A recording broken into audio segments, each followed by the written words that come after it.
Rearrange everything here. Second. This a little thingy.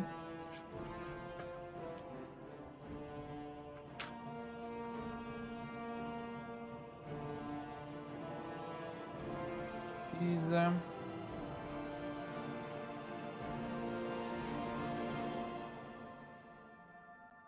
right.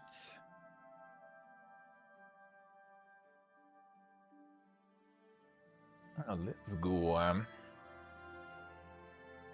right, so we have the the super book. Then we also gonna have this thingy. So the super book is easy to deal with.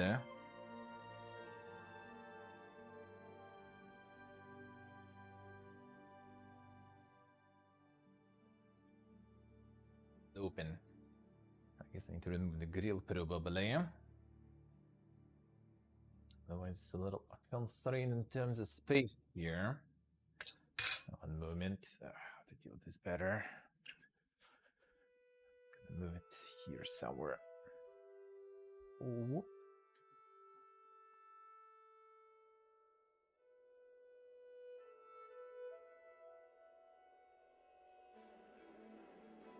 Right. That I guess will do for now. Alright, chat's loading. Chat's loading. Alright, so the book will be able to stand there, is it? Good enough? I guess, nice. No noise, but for now I'm gonna keep it here. Chat's still loading. There we go. Same book holder in school, yeah. Exactly. Exactly. Alright, we good now? So this is the insane cookbook. It's going to be translated. Some ingredients will be kind of eager for me to translate a book. Sweet rolls not today. I was thinking, but yeah, I have kind of like dessert already and everything. So, well, actually, I guess I can just show what it's gonna be today then. Let's see. So, what are we gonna do today? Like a bunch of stuff here, even. A bunch of dang things. Where was it? And some soup and everything, but I'm kind of good for now. There it is. So we're gonna make some as good as a potato bread, which is seems like not very crazy to make anyway.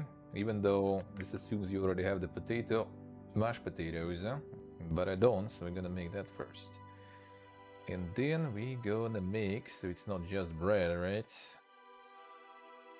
We gonna make some. I moved over, wasn't it? Yeah, we're gonna try to make some mudcrab dip, you know. Oh, because why not? Why not? So like pita but with potatoes. Basically, like the mashed potatoes. 59.81. So what we should should first probably get the potato puree, and that should be no problem, really. The Mudcrab season, yeah. Should this will turn gray? We'll see. As you'll see. Problem is like with mashed potatoes though, because it's gonna be hot mashed potatoes. I mean, I can kind of cool them down real fast. Okay, Rev, hello. How are you doing? I will be able to cool them down real fast. But still. Alright, here comes the potat. Get some chunks there going.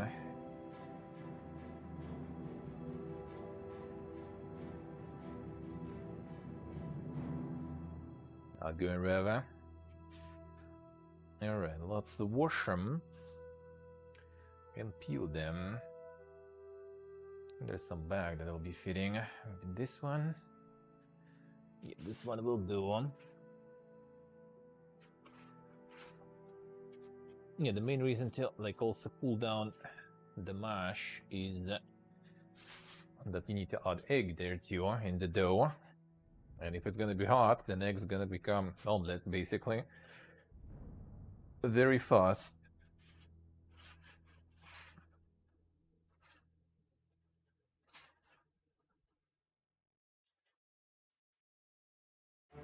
Oh, damn right, I see. The pain. The pain. Alright, I will need to see also how much to make really.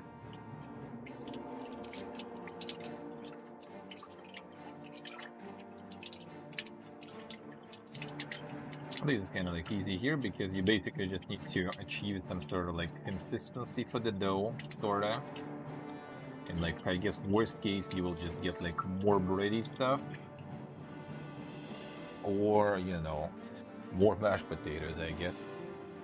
Which is not like, you know, the worst thing to get, to be honest. Not gonna lie. Alright, I'm gonna boil them in here.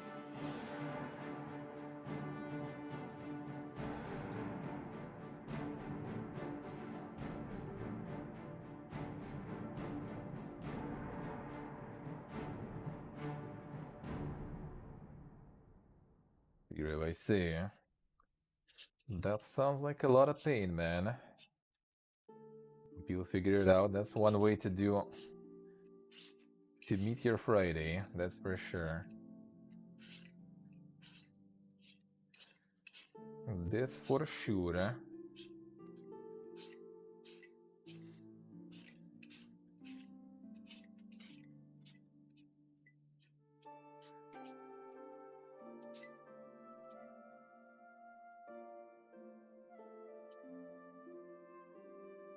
The meme music, one and only.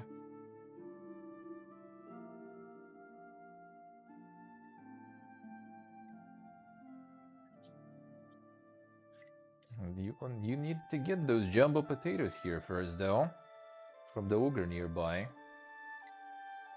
In Oblivion, at least. Try to pick something like the book is obviously more kind of like Karim oriented, I guess you could say. You could say so. As in general, not that many like actual food recipes, I guess.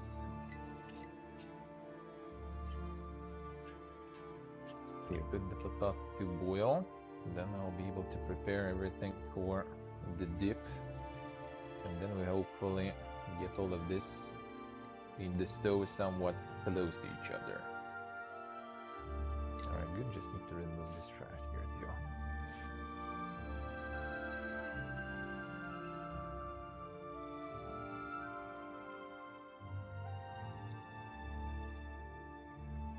It's kind of funny because like all those like the dots and everything on the potat we call the eyes. It's literally just like, you know, cutting out the eyes there. Oh man, that's some big eye there. Going deep, I see.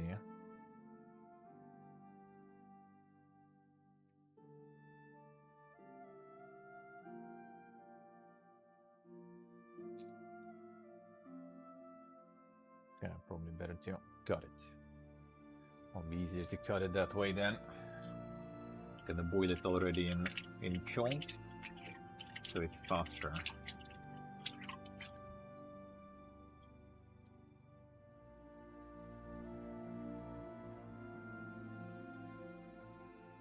Some water in this one too.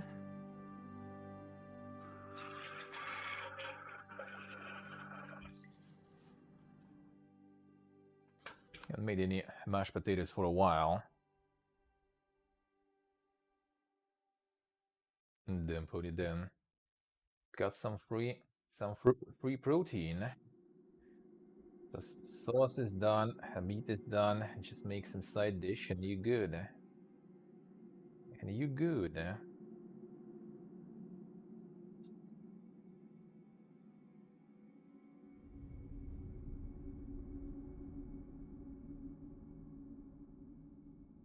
Alright, this This one good. This one not so good. There we go.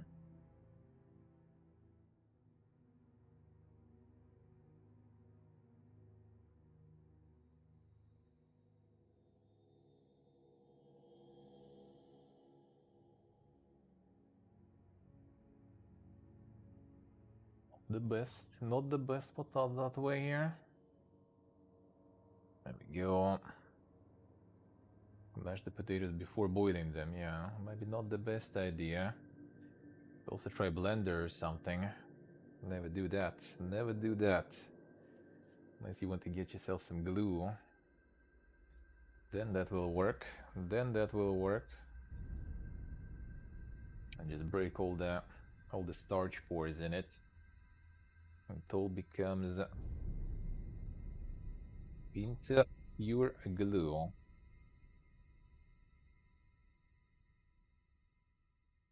Alright. Go there. A bit smaller. And more.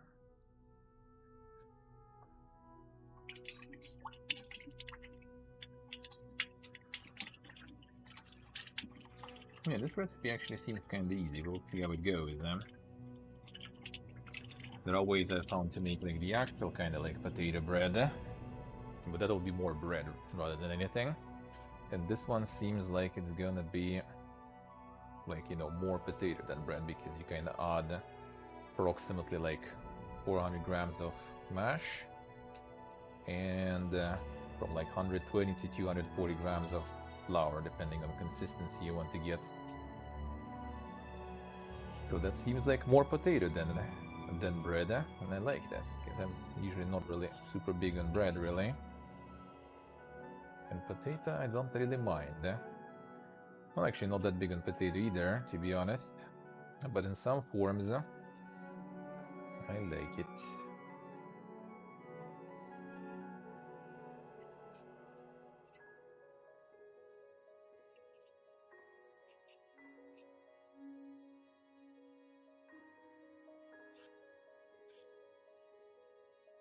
Mario inside Bowser. What is this? Pregnant Bowser stew, yeah, seems like it. Seems like it.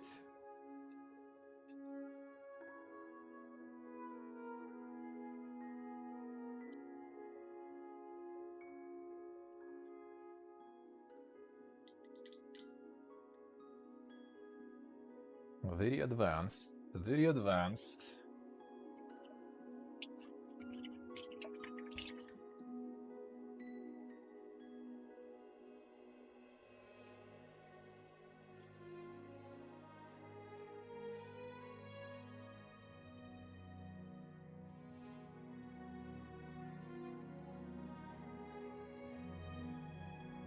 Good there. Maybe not so.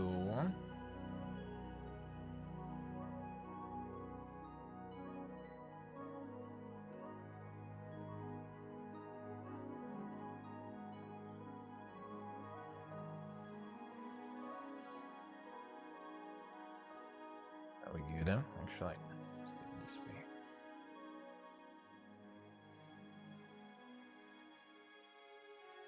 Kinda cookie game, yeah. Could be. Could be.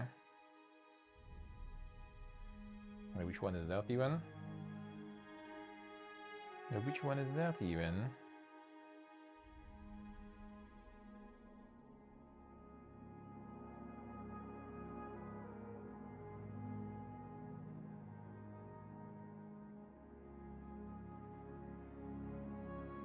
In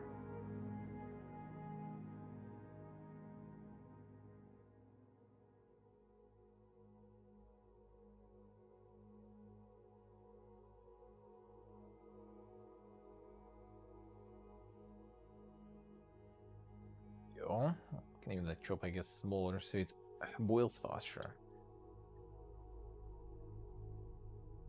I think some more. Did I put it down here? Get some more. Get another chunk probably, and be good. Would be good. Alright.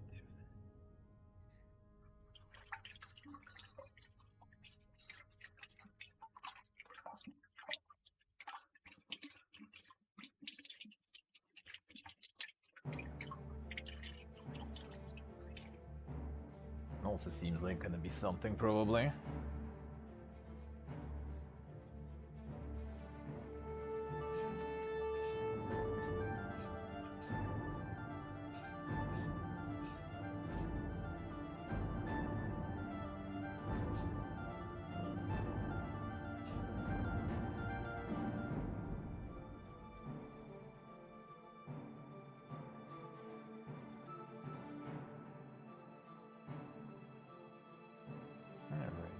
Go.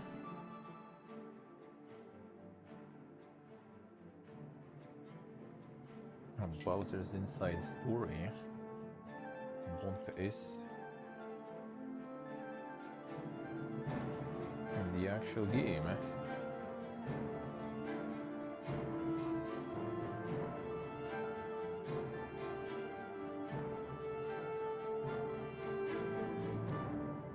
Alright, should be good enough.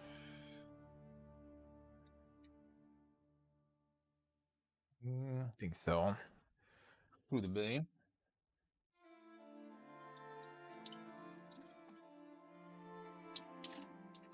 I don't really need like super precision on this one, thankfully, because you just need to get like the right consistency anyway, so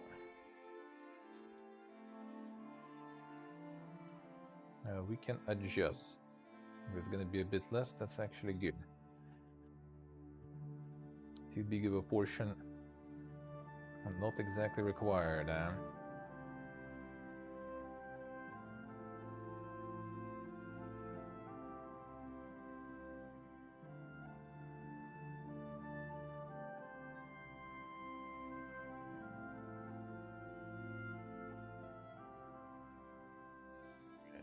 Good there.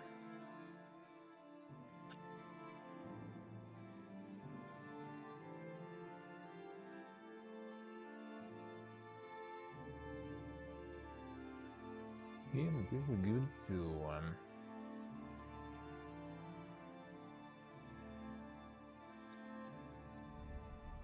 Wash. Get the water, and we're boiling that stuff. That's good enough for now.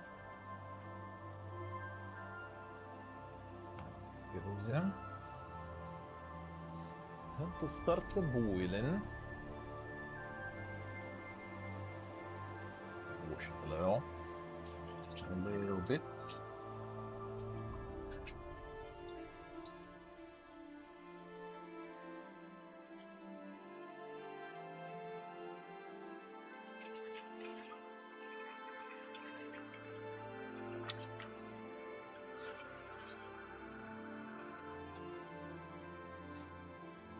Here we go.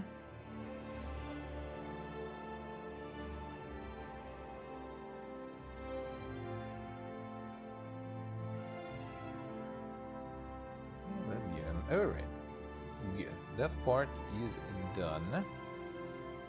The mash is going. It's like actually probably one of the most annoying ones, I guess. Not the longest one. The longest one's gonna be when it's all gonna be in the oven. But also not that long, really, so not too bad, not too bad. Right, clean this up. Now we're gonna get some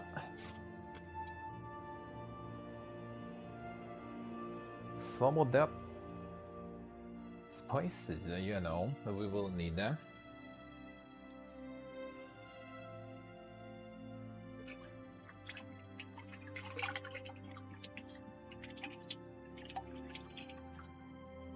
So I'll need to prepare some spice mixes. The Imperial spice, and then we'll need the Stormcloak spice too. And gotta get everything seriously there.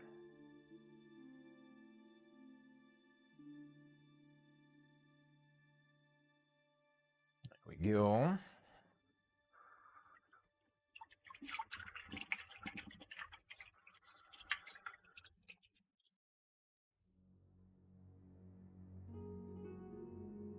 We'll need them.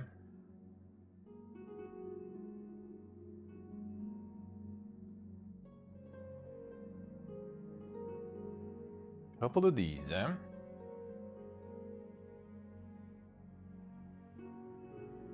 Let's get some markings on them, I guess. It's easier to understand who's who and where.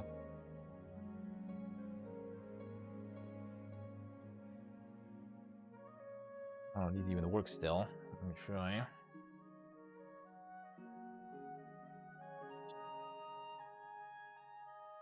Well, let me try.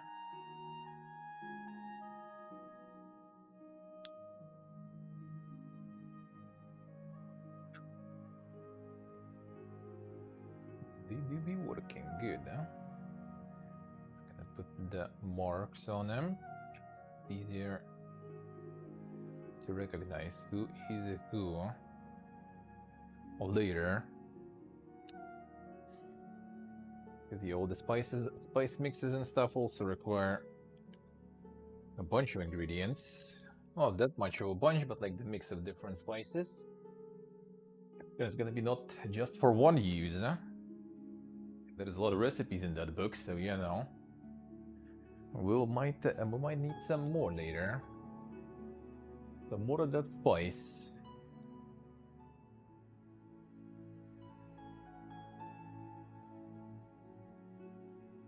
So let's see. Let's start.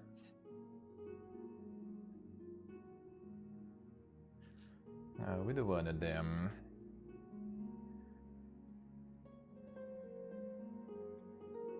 Alright, spices. What we need is the Stormcloak one, the most popular in Skyrim. Alright, we don't have the mitigate pepper though, sadly. We only have the regular one. So I guess we'll need to go with that.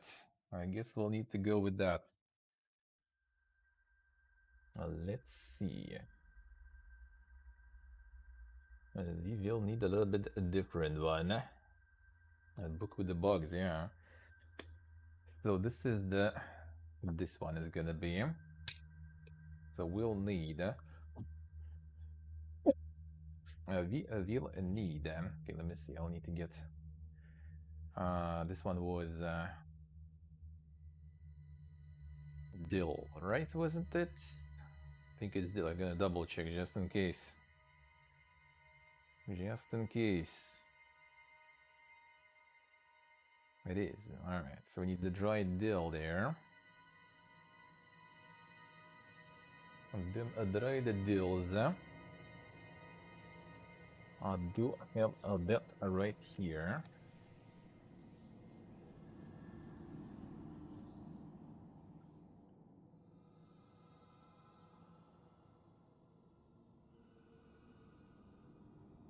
I'll get some of that dill. 2 teaspoons of dill even. Let's get them. Smell like it feels good.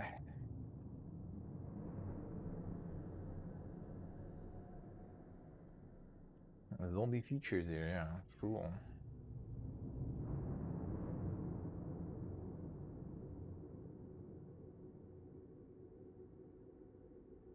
So 2 teaspoons of dill.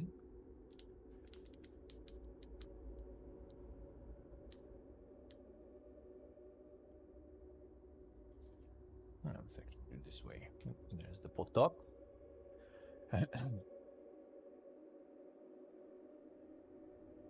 I'll buy a note there. Now the focus will go down, but we'll see, I guess. We'll see, I guess. Alright, so 1 more teaspoon of dill here. Oop, careful. Could end up a little too much there. A little too much.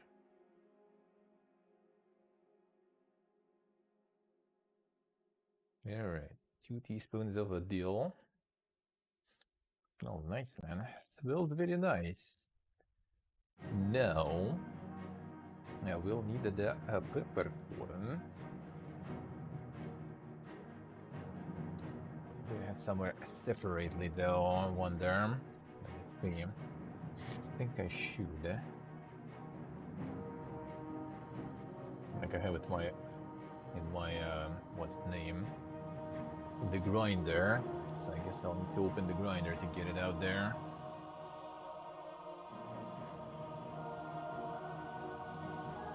That's half a teaspoon of black pepper. And with the grinder it will be not very convenient, so I'm just gonna do it this way, I guess.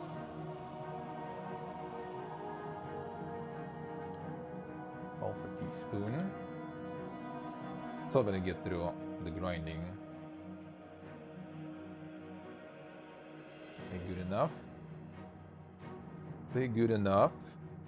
Now the grind set you will see. The grind set will be later. These are just like preparations of the mixtures. Then we're gonna get how much we need. And then we're gonna grind. Or not exactly grind even, but yeah, you'll see. You'll see. Alright, in fennel seeds. Fennel seeds were a bit trickier to find here, but I got them. It's nice to have the chef friend. Because we went to like the spices store, and there was like a dude sitting, and like fennel seeds, yeah, fennel seeds, and like, I don't know, maybe this? And my friend is like, yeah, that's this shit. It's more convenient to pick actually. Feels good, man. The smell. Familiar. I don't think I ever like use them myself really. Not something super common here.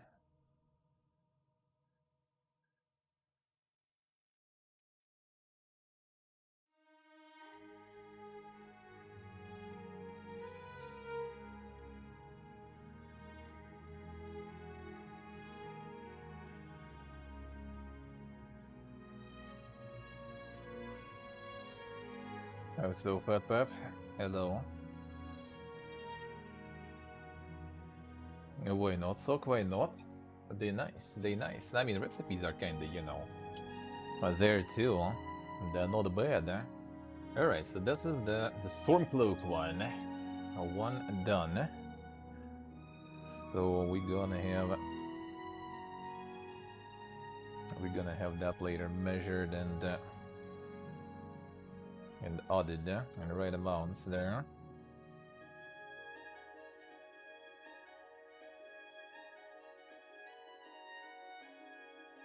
We kind of tricky to deal with though, like the different fractions of everything are annoying. I mean, I could already like mash all of it, to be honest. I guess I could, right? It's just like some of the stuff will already like get all the smell out if I just like get it to grind. That's why I kind of didn't want to grind all of it. Well, let's try, whatever. I'm gonna just try to add it as is. Like if I can pick it this way. Oh, that's actually not too bad, I think. Alright. It's just like it kind of like separate in different layers there. You kind of grind it all together, but if you grind all the seeds and stuff in, they already kind of, you know, not for the long storage. Alright, so this one's done. Now the Imperial Spice. For the Imperial Spice, we will need... Alright, we will need a Majoran, aka the weird oregano. From what I gathered, we call it Majoran. It's like margarine or something, I think. This thing, basically. 3 teaspoons of that.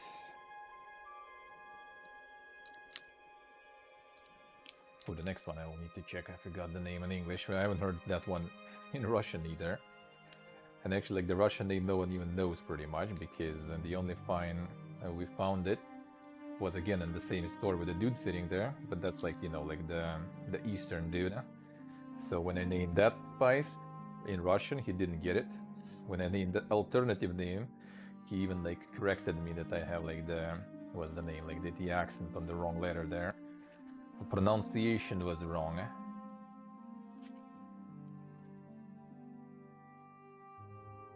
Marjolaine it is? It is Majoran. Majoran.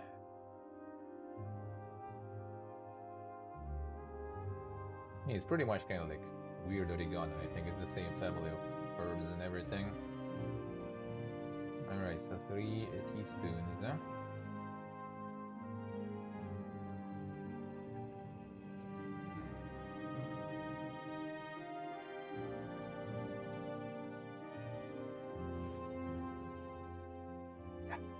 Smells kind of like oregano, to be honest. Pretty much. Like, not much different, I would say, from oregano. To be quite honest with you. Alright, and we need... Alright, these later... Okay, how was that one in English? Oh, is it savory, I think, or something? Let me see. Like cheddar in Russian.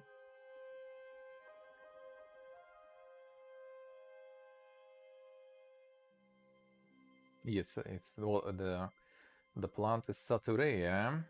Yeah, it's called savory apparently. Savory. And if you want to find it here, you need to call it. Let me see, how was that the alternative that he got? That one was Kandari. Kandari is the one name. Another name is Jambul, actually. Atsibre and Citron. Actually, Citron, I guess you can find something. Yeah, Fatbav, yeah. It's Majoran.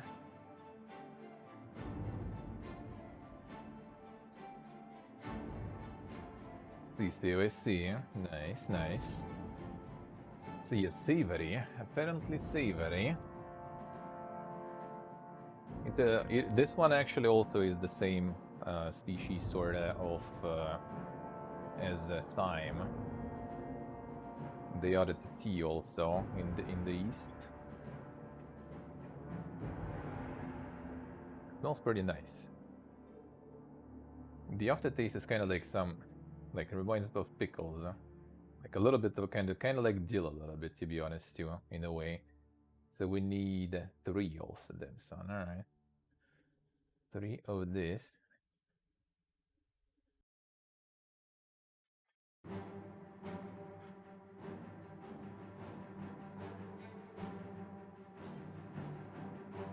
Don't like dill, not even dried. Yeah, it is quite intense. Yeah, it's nice. It's used a lot here in like brining stuff. You know, like making some pickles and shit. It's actually quite good. The combination is pretty nice. All right, coriander seeds. And we have some coriander seeds. 1 teaspoon.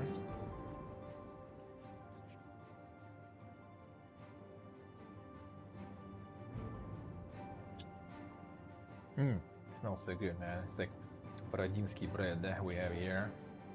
Well, which literally like kind of has it on top of it. It's very nice. Now 1 teaspoon. No, not running anywhere. Not running from me. Alright, now... And the white pepper. Like 1/4 teaspoon then, son. That's not a lot. That's not a lot. Yeah, Gabriel, it is, it is. I'm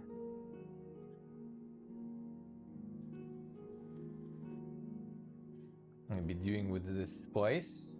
With this spice, we're gonna be doing 1/4 fucking teaspoon. Yeah, dude, alright. Very easy to... Whatever, we assume. I don't think I'm gonna like Pepper is good for me. Let's go. Gonna be some of the... Alright, so this is the Imperial mix of spices. So they're gonna live here for a while now, probably. We have a lot of recipes in the book, so...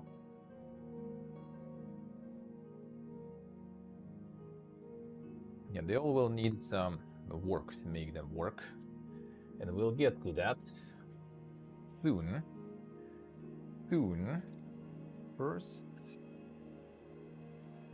yeah, we're gonna be doing this one.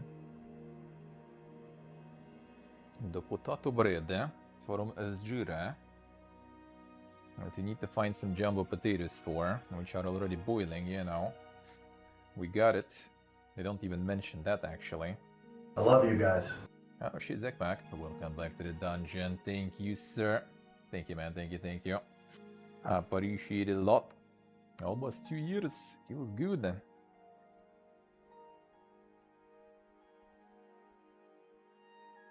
It's in the jars, the spices. We just made some spice mixes.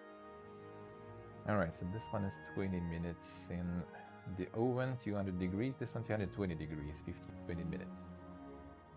I think I can still probably get them both in, to be honest. Probably. Alright, so for that. A bit slower. Let's see. So for patat, I kind of like more or less for potato bread. Have everything. Let's prepare. Well, potatoes still boiling. Let's prepare the mudcrab dip. The mudcrab dip.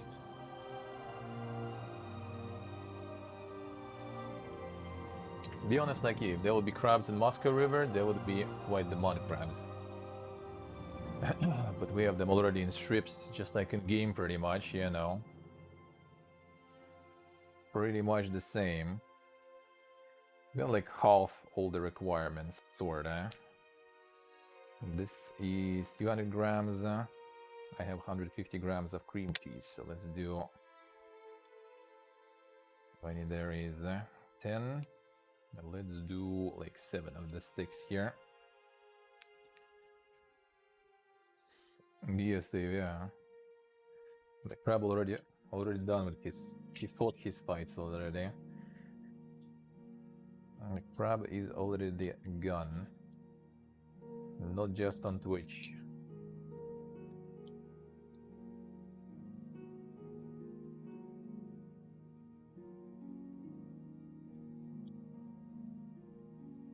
Alright, so it's already all in good portions here.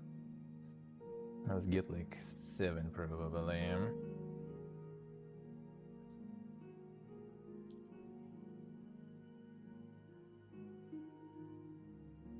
Pretty much the same exact amount, so... Well, for proper, same exact and 7.5, so let's get...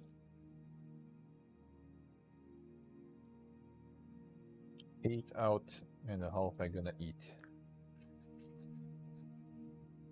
Because they're fucking nice. It's a nice snack too, actually. Me likey. Yeah, this one goes in the testing. For the proper muddiness of this crab, you know. Good enough.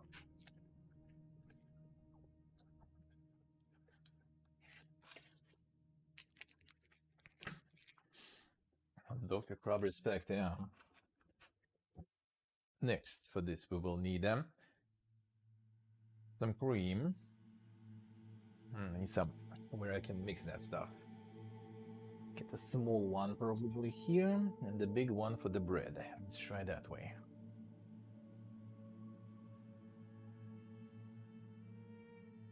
Alright, so we'll need to chop them.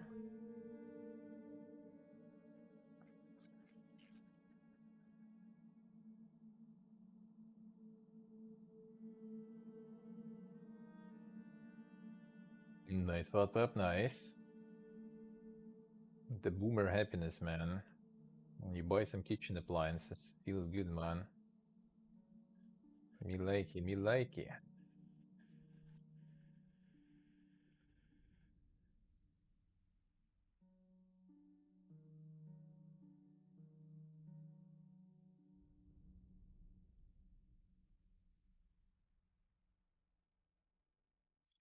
get that carabo in. It's around 150 grams. They say 230, but it would be like very inconvenient with our packages because like the cream cheese I got was 150 grams. Crabs I got 200 grams. I would need to get like 2 packages of each and it'll be just way too much. So we're gonna try to scale, especially since this is like not some, you know, rocket science type of stuff. It's gonna be the dip. So we can put it on the bread there. Yeah, yes, they are the same stuff. You can buy like big ones. They are really nice too. Like big ones I just like to snack on. Literally just like grab some and eat. They're nice. It's basically like surimi. So like weebs should know. And like the mix of like the fish, different types of fish, mostly kind of like cheap fish obviously, into like mince of sorts. That is just kind of getting shaped into those things. They add some spices and everything to it, and it's pretty much kind of supposed to taste kind of like crab. I wouldn't really say it's exactly the same, even though I'm not like a huge expert in crabs. I eat them like a couple of times probably in my life. Somewhat similar, and texture is also kinda... Texture is the same if you get like a very meaty piece of crab, and then the texture is kinda similar. So having fun. You should have the stick like this though there, no? I think we figured out how they should be cold there too. So they should be available. Maybe Pony can advise as the ex-love. He found something like this. I think Yola said she made the crab salad there, and how it's cold, how these things are cold there usually. People never tasted crab. I mean, true, kinda. I could get the crab, but that shit was 30 bucks, I think, per can. Like a brined crab meat. I was like, nah, dude. Just to make some dip out of it? Nope. Especially for some experimental video game recipe book. A recipe? That sounds a bit dank. Alright, so some flat cream. Yeah, we have some flat cream. Alright, what else? What else?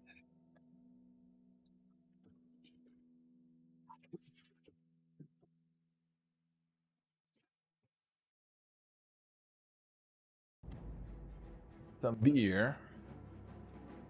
That's for me. That's not for the recipe. Some homebrew.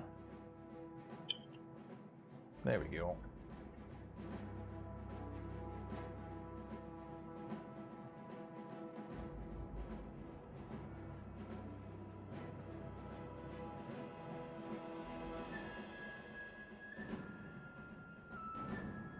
Add skooma. There is a skooma recipe, but the problem for skooma recipe, you need to make basically kind of tincture that should be prepared for like a month, pretty much. You just pretty much get some booze and some vodka or something, and add some stuff into it, and then you let it, you know, kind of soak in the tastes and aromas.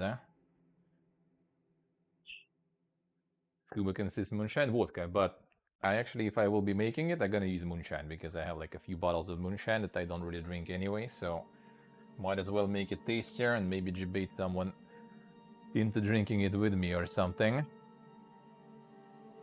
Because we lately kinda either drink beer or barely even drink because everyone is fucking stressed and hates their life.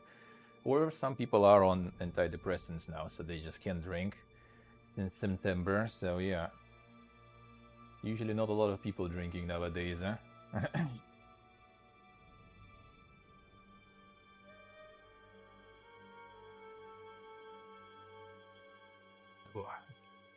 Man, the longer beer ages, the homebrew, ooh, the better it gets, man.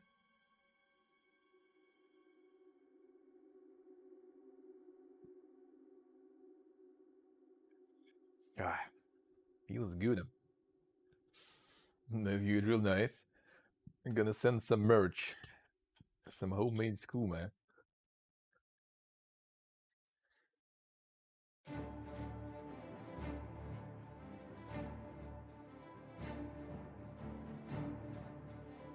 Alright, there we go.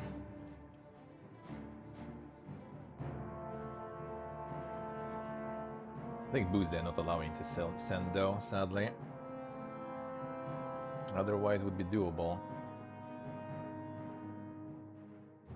Then some water pipe tobacco to clapping back in the day. As a payment for emotes. And the natural exchange of goods. Alright. Oh shit. The Tour Masquerade. Thank you sir. Welcome guys, welcome to our Pipiga kitchen. Welcome. Thank you very much, thank you man. Appreciate it a lot. Thank you sir.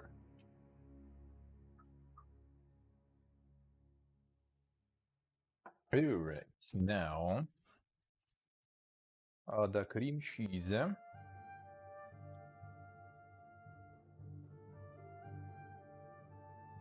Sanctioned Arla Natura. Totally not here anymore.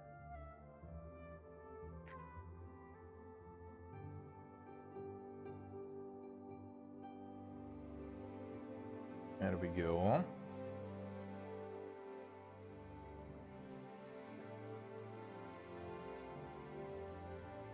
Okay, this, a little bit of vinegar.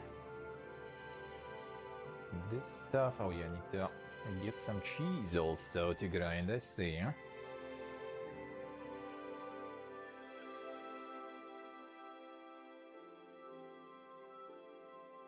Yeah, the cherry stuff there, I see.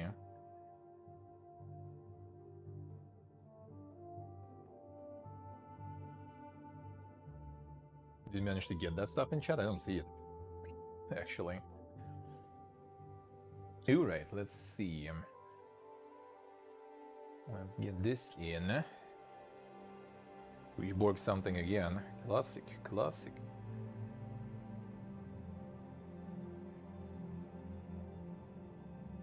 Alright, some cream cheese. And soft cream cheese. Let's see, like super soft really, but I guess.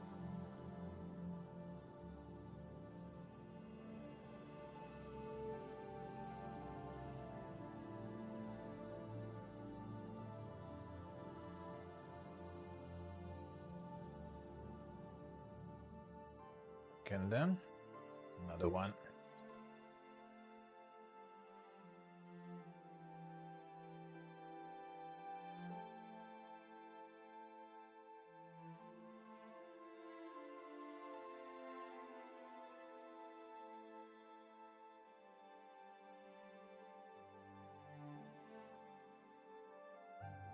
All right, cream cheese in. 6 milliliters of the cream. This is 190 grams. So that should be probably 200 something, I guess, in terms of weight.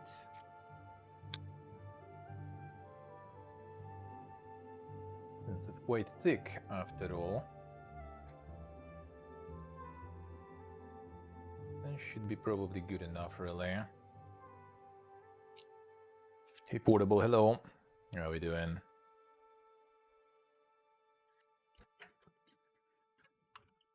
Alright, thick cream cheese, chopped crabomito. Let's remove all the garbage from here.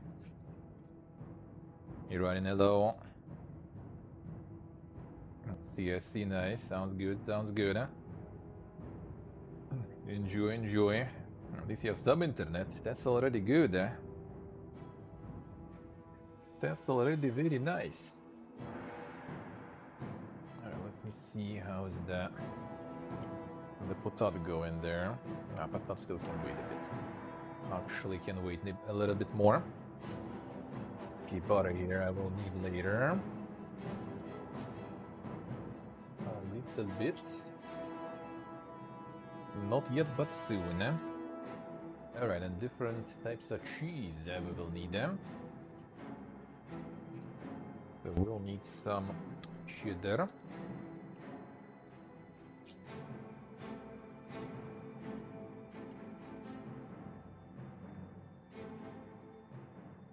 $55 grams. Well, we're kind of scaling down half pretty much, like less than half, but still, let's get a less. I should add less cream actually while I was there.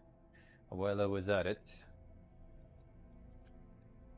Should I use this one? Or should I use the proper one? I think I use the proper one, whatever. Or I'll go this one, whatever. Fine. That takes forever with this. Sure. Well, let's get the proper one. Or should we get the...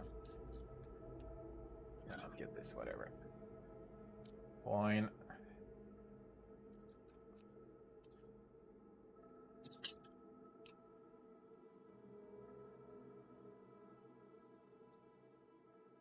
The IKEA devices. The rare one.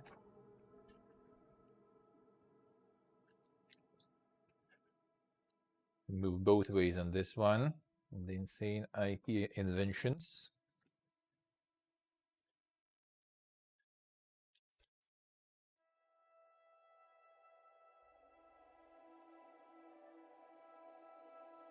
It says 55 grams for 200 grams of stuff. We have 150 grams of stuff, so a little bit less. Probably 1/3 of this. Okay, it's 200 grams here. Actually, no, not 1/3, 1/6 even, so.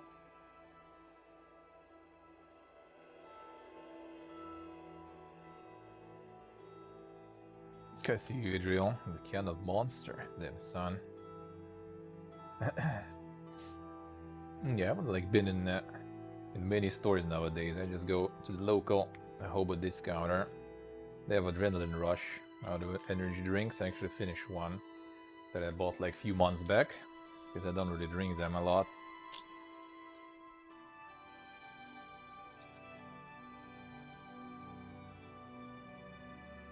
My favorite Hobo store.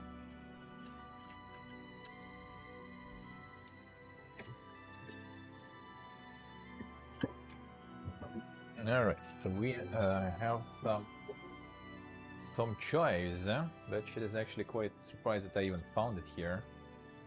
A loop резанец. Schnitt loop.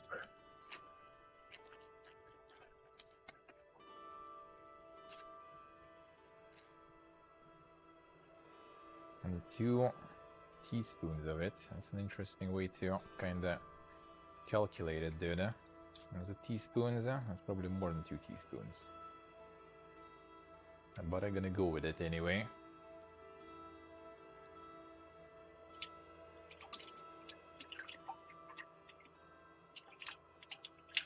And again, it's kind of like depends how you're gonna calculate it here, or which way.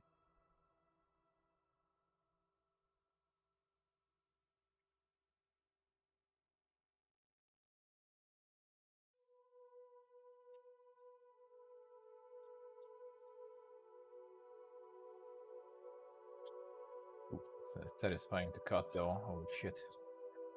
Satisfying to chop. Congrats to 5 years, Oh nerdy. shit, and track so Much thank love. you, sir.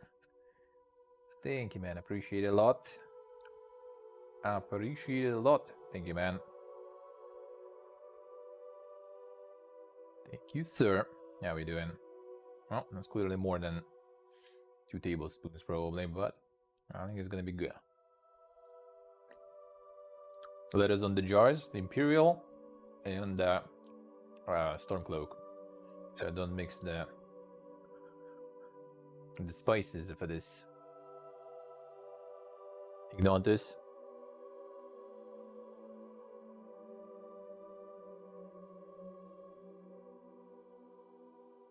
Damn son. The crepe is with the beer and rum. Alright. That's quite something. That's quite something.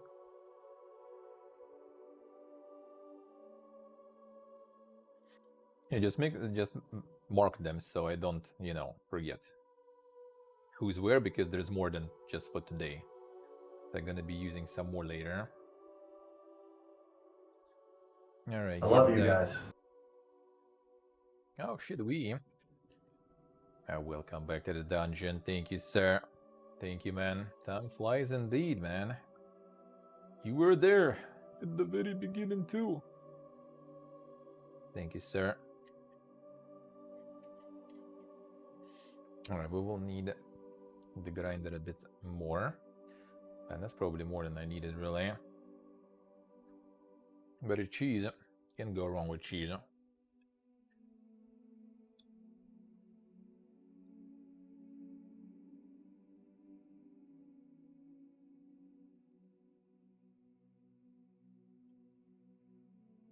In the beginning, you were there too, yeah. There were somewhere there too. Some people, that's already kind of insane to think, but some people since then, you know, like fucking finished school. Some people already finished universities and stuff. Insane, dude. Huh?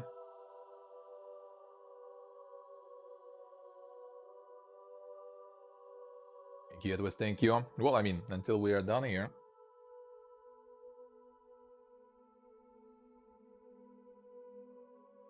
I'll stream until we are done. Eh? Yeah, people were watching, you know, through all this fucking time.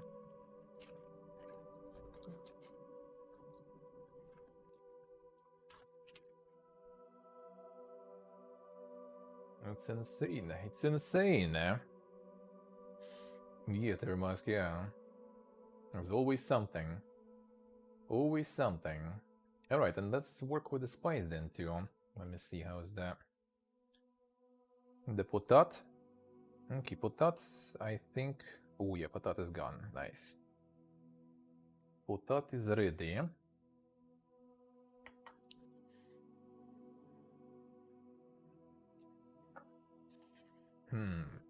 Alright, so let's heat up. How to do this better, I wonder. I think it's better probably to move this. Now that potat is done. Let's move everything to the left. Get the tray here. Well, I should get the tray out anyway. Alright, so I'm gonna move Mr. PP a little closer here. I have to get more space to deal with this.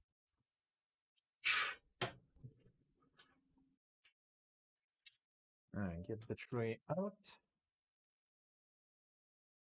Soon I'll be able to start it up already. Tray. Where are you gonna go for now? Actually, I guess somewhere here.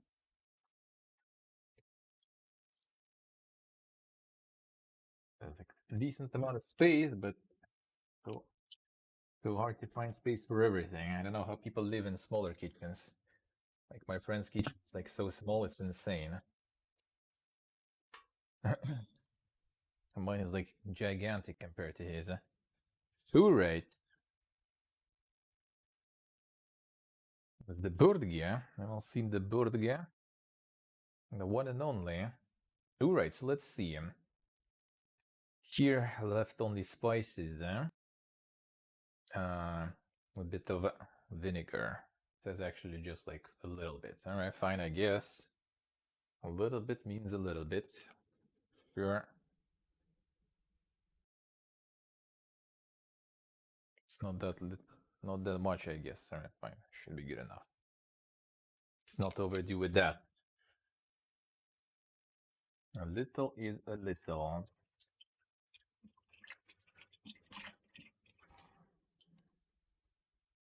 Now, after all this,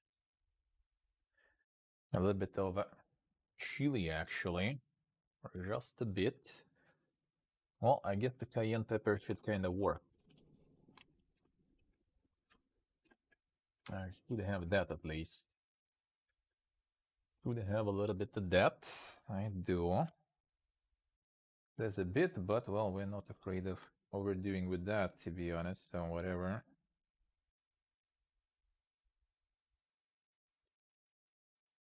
Good enough. Spicy is good for me. It's not even that much anyway.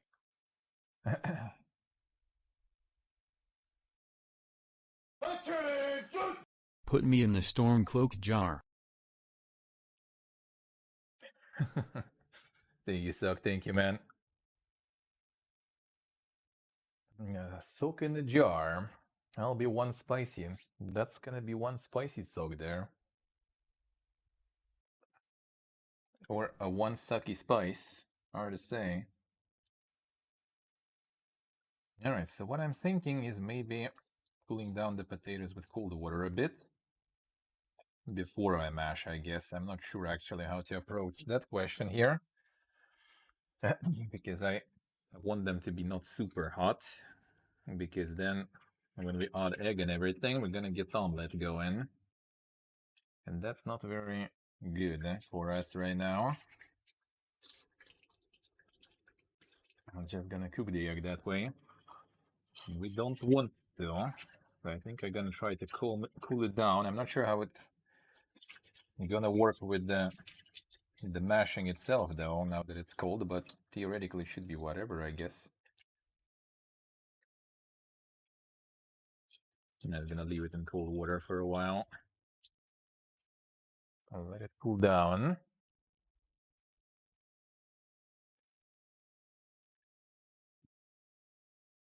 Them Stormcloaks are racist. Son, where's the soundtrack over? 1 sec. Yeah, I think Morrowind one was sometimes getting weird content going. Yeah, there's this one. Whatever, let's go. A 10-hour version. Feels good, man.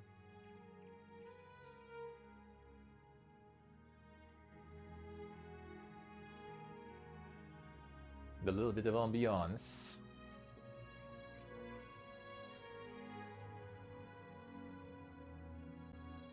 Here we go. Alright, so potat cooling down in cold water. It's not that cold already. I might as well replace it with a fresh cold water, but it's getting a bit colder at least, that's good.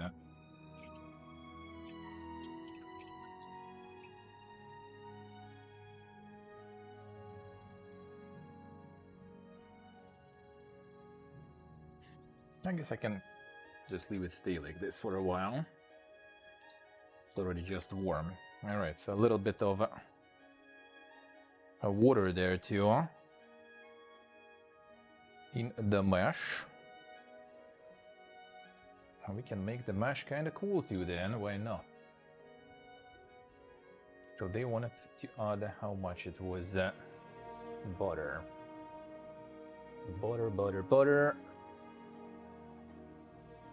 How much butter do we need?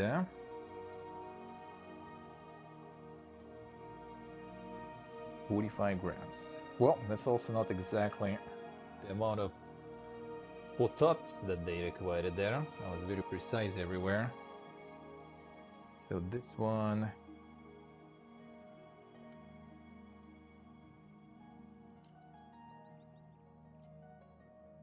Now let's get 40 grams. That should be 1/5, I think, of this one, wasn't it? Yeah. Around that at least.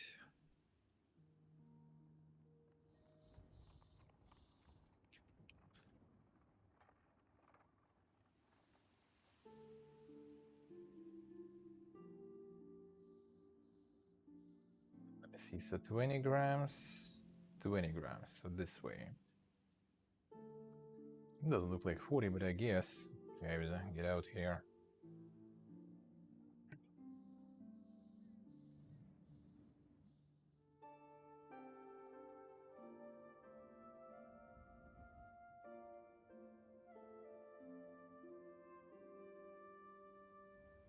Alright, well, it's still warm. It's probably gonna just melt there anyway. Let's get it in smaller chunks just to speed up the melting.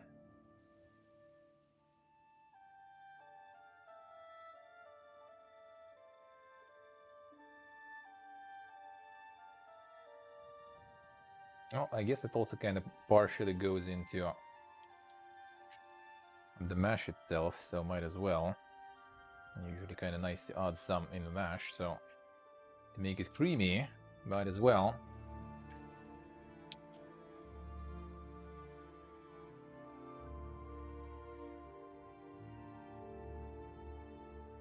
The Emperor's Murder.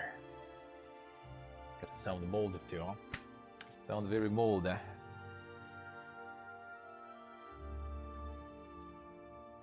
Alright. Now let's wait a bit. Gonna kind of melt, a little melt.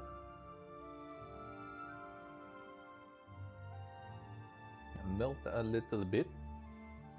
Well, let's get the spices going then. Oh, the spicy action.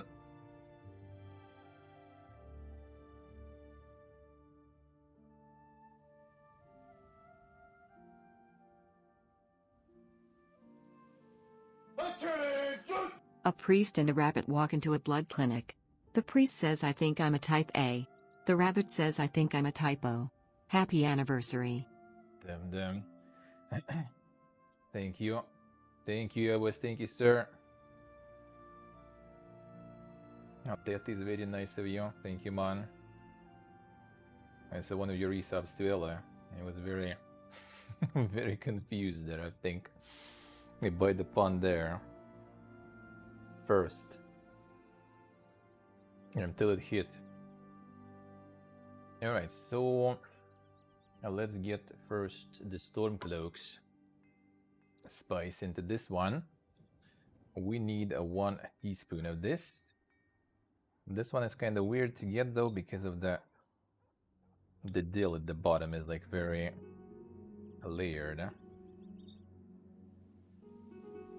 Like I don't want to grind them all. And just so I can store it without letting all the taste go. So let's do this, I guess. Yeah, I kind of caught everything there.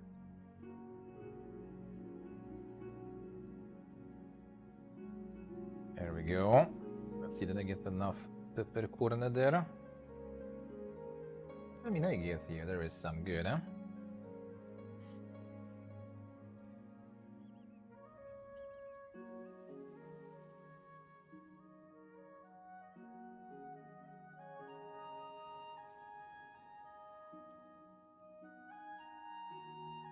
Ooh, the smell. You're good, eh?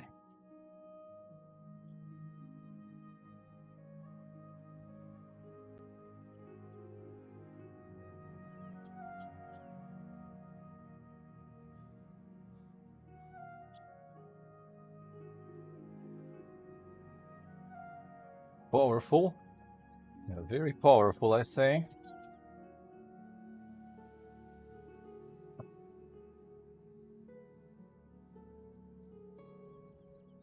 The alchemy skill increase, yeah. True. Ooh, but sneeze, eh? Maybe. Maybe. Indeed quite powerful there.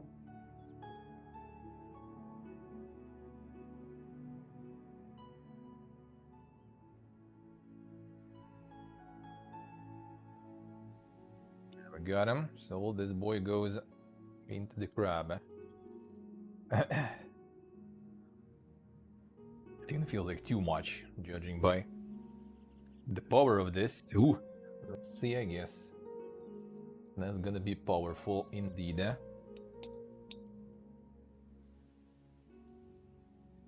that's gonna be quite. We should even like get the rest of the crabs in or something. You know what? I will, because we need to have more. I needed, for this amount of spice, I basically needed to have a bit more, so might as well. I feel not gonna be bad.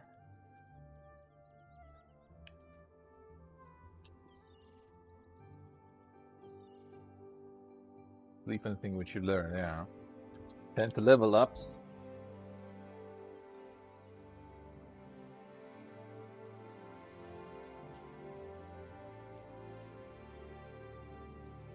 That's how the scaling works, man. You just sleep for 30 years on some shitty skills, huh? And then suddenly world around you already scaled in some giga clusterfuck. And you just level some fucking alchemy.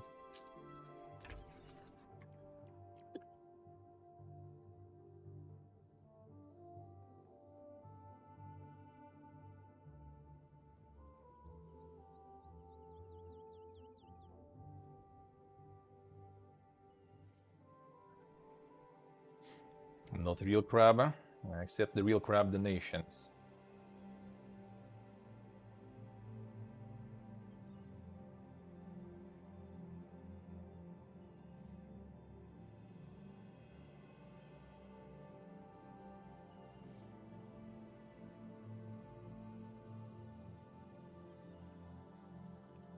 Alright. Butter's kind of melting slowly. Very slowly. Move it around a bit. But it's melting. And when I'm gonna mush it, it's gonna be good. Let's see. Get another mix prepared for the potat then.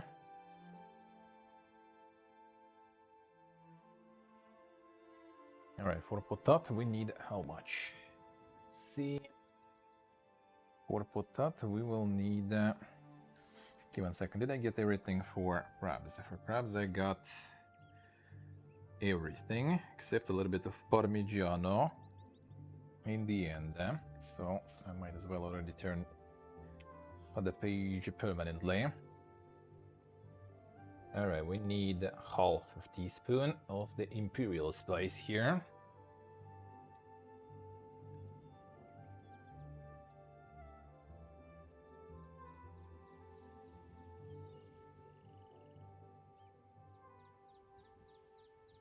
Go.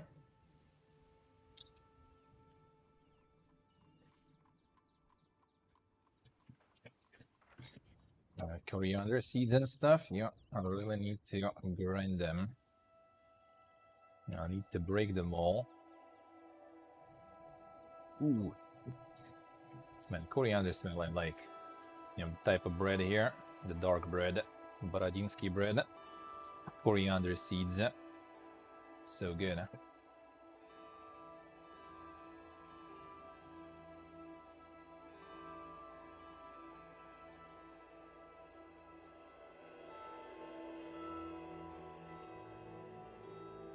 Prep time in the book, yeah. They have like preparation, like approximate, you know, the main cooking, how much you're gonna get, what is good to, like, you know, combine with it, eat with it and everything.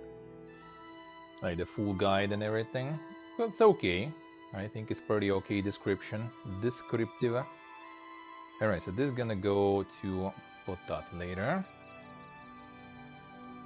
So potat. Potat. So let's start with the oven then. This way, 220 you say. Let's try.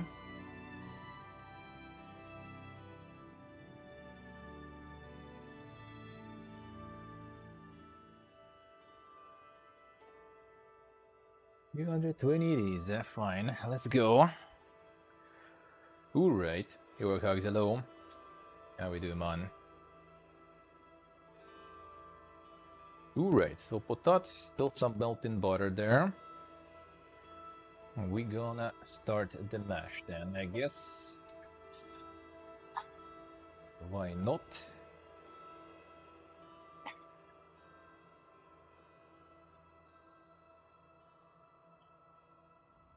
I've got the masher out of here, man, forever.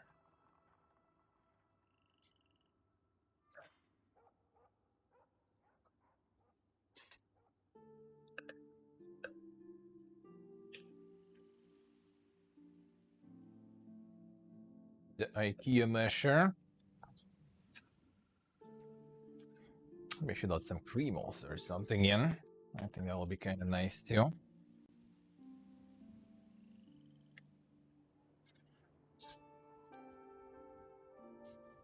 Thank you, Portable. Thank you, sir. How much was the book? How much was this one? 30 bucks, I think, or something. On Amazon, you can find cheaper, I think. A little bit. I think all in 30 bucks range they were.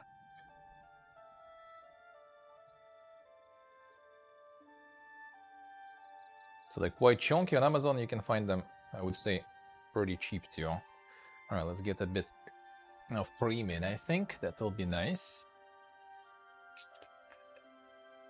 I'll get the creamy mash. And then what do they say? Some salt.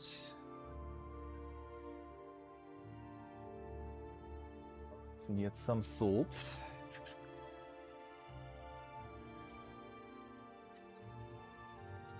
Not adding any more later, so might as well. I think for this amount, that should be good amount of salt. It's interesting that like with the crab thing, they don't even mention salt. Fine, I guess.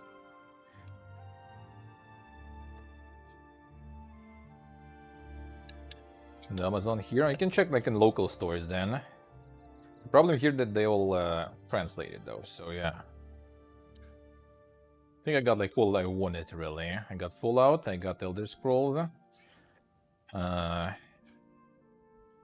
were like fundraising for like the Lovecraftian food, but I kind of forgot about it and then already derped. Maybe I'll buy it later, we'll see. They usually do like the, what's the name? Like the Kickstarter locally, basically, to see if, you know, if there's interest. So they first, for those who like buy first, get like discounts and then, you know, start raising the price slowly. Alright, got some mash. How's the salt going? Not much, but literally it says just like a pinch of salt. So I don't know, for some reason they don't want you really to salt much.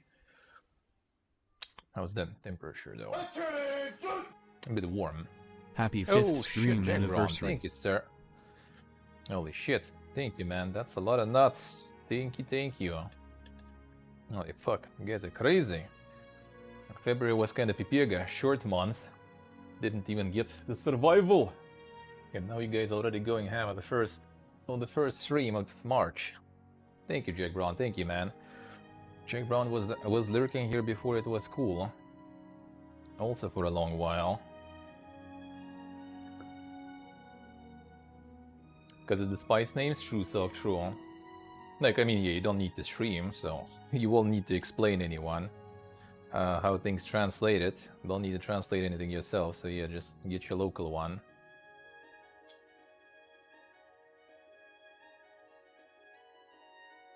€24. That's not too bad. That's how it is pretty much. Data cakes well oiled now, indeed. All right, so I think it's kind of that's some thick damn mash there. Very thick, I would say. Like if I don't need a lot of what's the name? I don't think I will need a lot of flour for this, to be honest, to make it like good consistency. I feel this one is already good there. All right, so let's get spice, egg, and flour. I feel like I can just kind of like get some more cream maybe or something.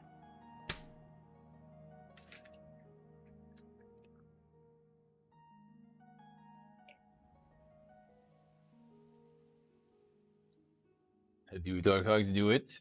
I mean, in general, I would say it's more kind of just like recipe book, really. Like it doesn't, like with Skyrim at least, it doesn't really have that much super crazy connection. Like this is the only like kind of named thing that I found in games. Like I specifically checked the wiki. There's only few in Skyrim of like named food pieces, right? Like there's the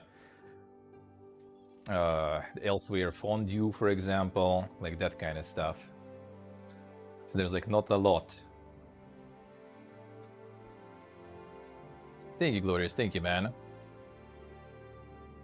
Thank you, sir. So it's like it's not super connected with the game, but it's nice. It's like it's well made, you know. The book explains a bunch of stuff, nice pictures and everything. Well made, you know. Alright, so now let's get that egg. And I guess flour and start like mixing it all. So let's get the spice.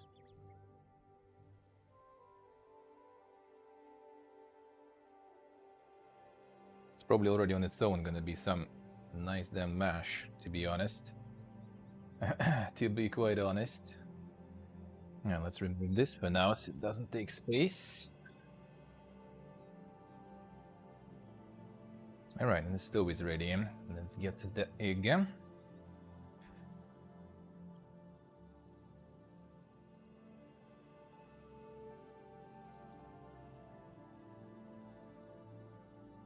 Get that egg. There we go.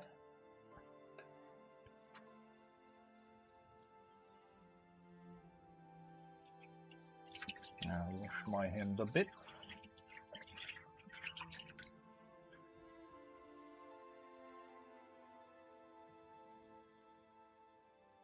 Alright, now let's mash it all together.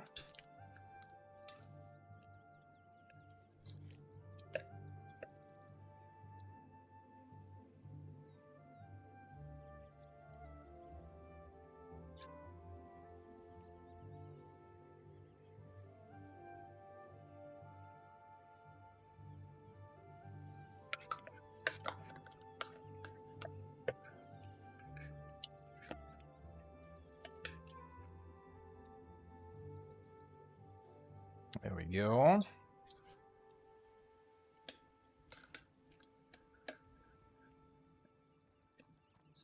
feel like it's better like for the mash like this to be like super good. You need like the ones with the holes. Then it's gonna be like less, you know, less lumps in there. Because this one gets a little bit maybe kinda lumpy. But it's good, eh? This done. Man, it's already like you don't need any like flour here or something, I feel. But sure, one sec, let's get it. Damn, Steve, feels bad. Classic, classic.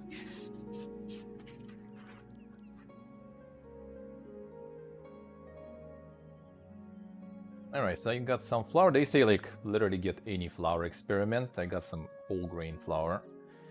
So let's try.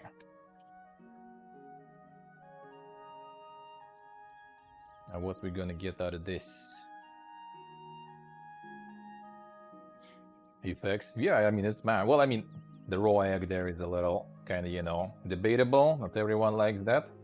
But with spice and everything, that's good. And the crab dip, yeah, you can just like mix it already and basically eat because everything is cooked there. You don't really even need anything else. Alright, one sec. I'm gonna... Alright, one hand gonna go dirty mode. Another one, I will try to keep for doing things then.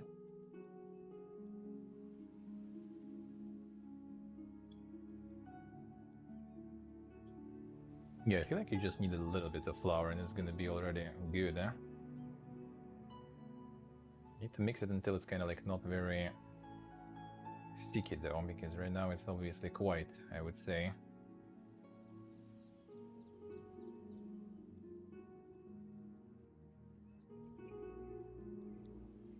Ooh, right.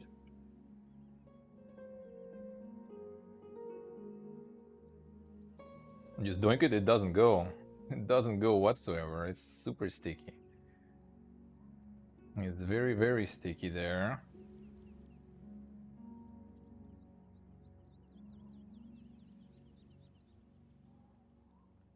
Alright. Wait. Time to get very dirty. A buka.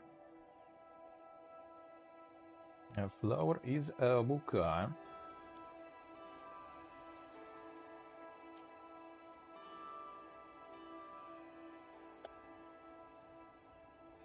That's a weird feeling, dude. Tell you that.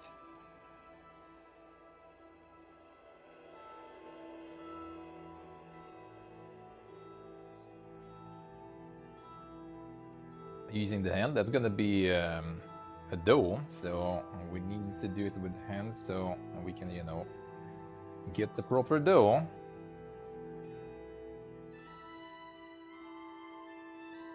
Come on, get out.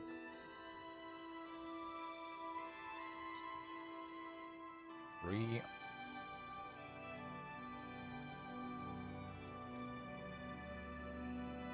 This one open already, seems like it. Just open it properly then. Oh, there we go. Oh, that'll make things easier.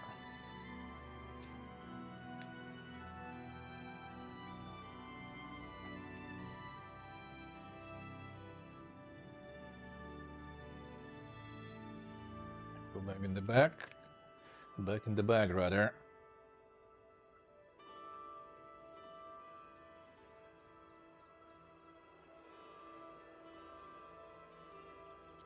Amuku, another version, means suffering. Yeah, if you change the accent on a different letter, that's gonna be suffering. Well, not the suffering, I guess. Well, the suffering is the process, but you know, the suffering is like the torture. And torture will be pitka, I guess, though. I'm not sure how to better translate it there.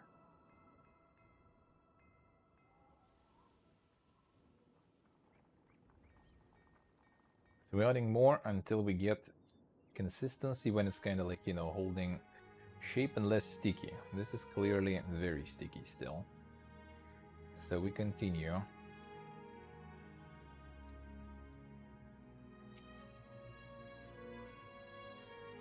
It says from 120 to 240 grams. And this is half a kilo here. And I'm not even halfway in, I think. Maybe now I am. So that's gonna be, nah, not even. Don't think so. Not really much here. Technically, if you get more, it's just gonna be more bready. If you get less, it's gonna be just like more, you know, potato-y, basically. Okay, this already kinda starts to get somewhere. Now I can feel it.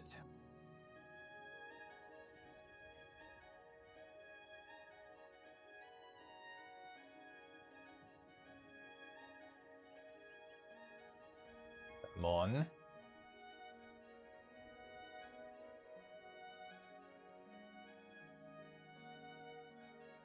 Still obviously quite sticky, but better. Better. Get some sort of the dough structure now.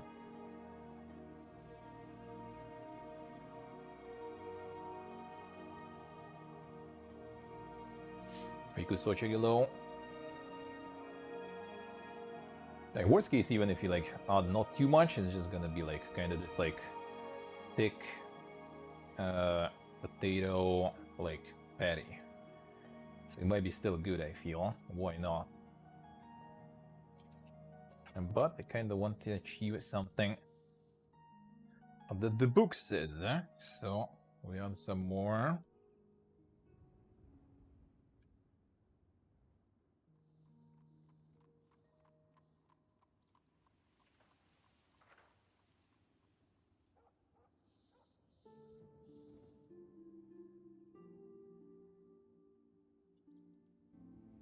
The dough structure, yeah.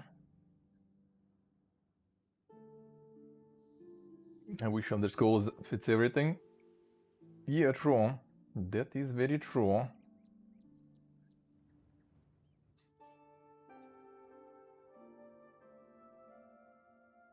Alright, getting it somewhere.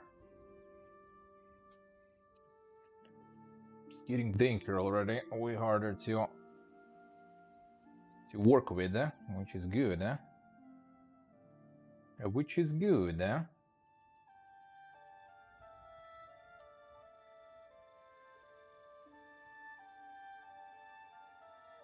Alright, should be like a little more, I feel. It should be dense, it said, not too sticky, so it should be still obviously a bit sticky there. I'm not sure if this one even like bit or not. That's kind of hard to approximate when you don't know what's considered sticky, what not, to be honest.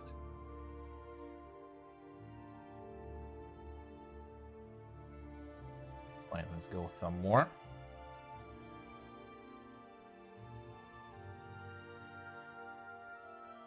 And I think we just kind of chill with this, probably.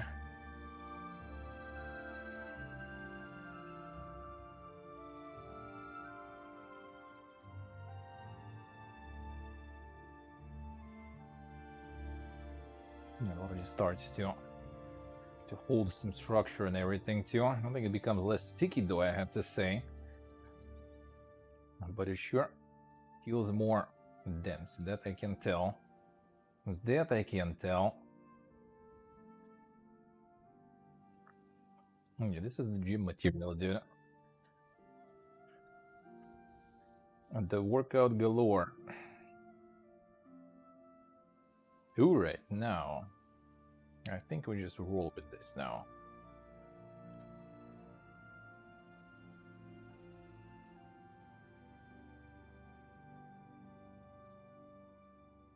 I think we will.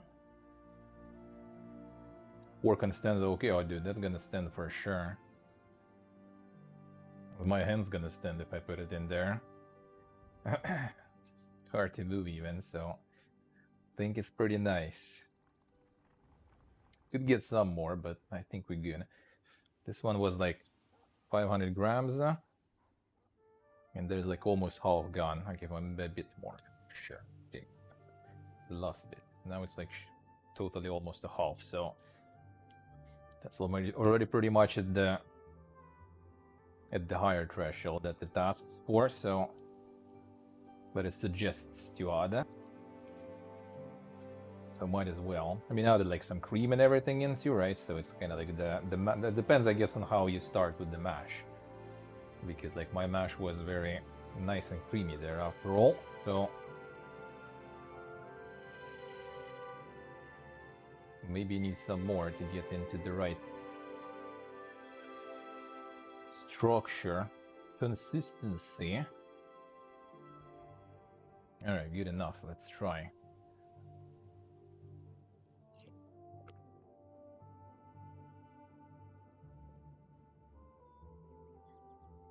Oh yeah, for sure. Yeah, I'm gonna clean that indeed. I mean, I'm gonna use my other hand. I'm just gonna prepare where we're gonna be putting it all. All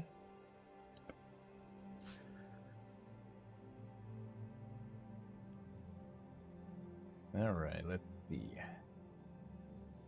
Swing. Good. All right, 1 second. Just need to bring this thing in. It's gonna be a bit more annoying with one hand, but I think I can. Oops. Yeah, told it's gonna be annoying.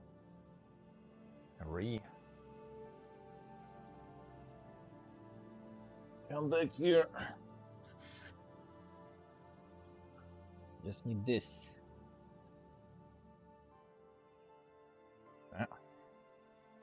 And this thing with one hand,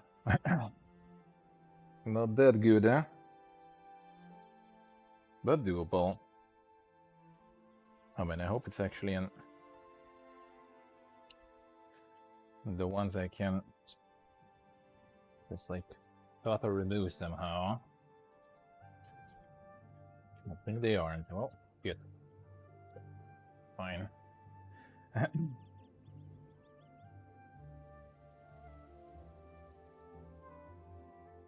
Right, so this goes in. Actually, it doesn't like really stick too much to this hand, so I think that's good. That's not too bad, I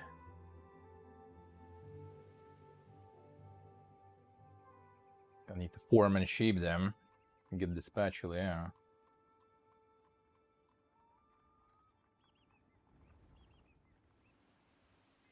There we go. And this goes back.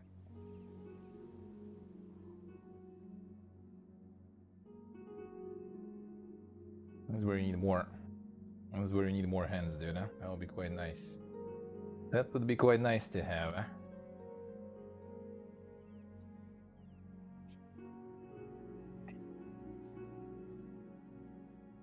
Oh, right. Now, let me get this.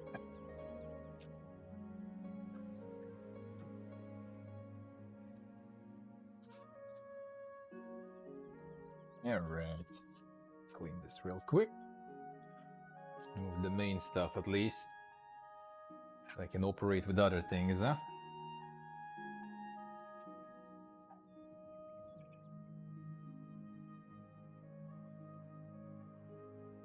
That's all I need, eh? Stove is already waiting for a while. We gotta continue. Gotta get the final bits. The actual cooking. After all.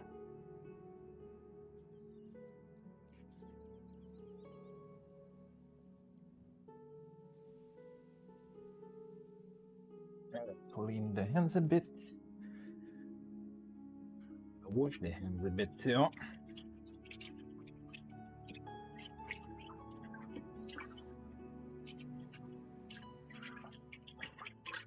Just to get them dirty again.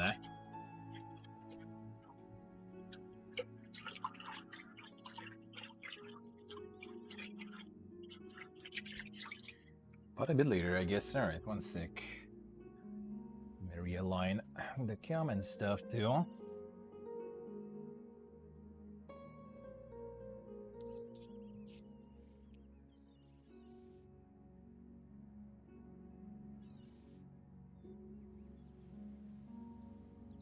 Alright, this tree already seen some shit. The veteran prey.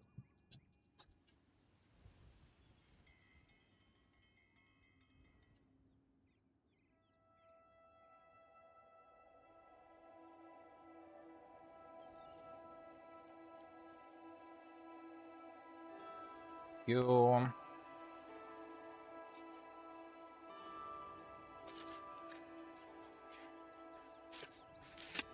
Now we drop a little bit of the flour, I figured, on it, right?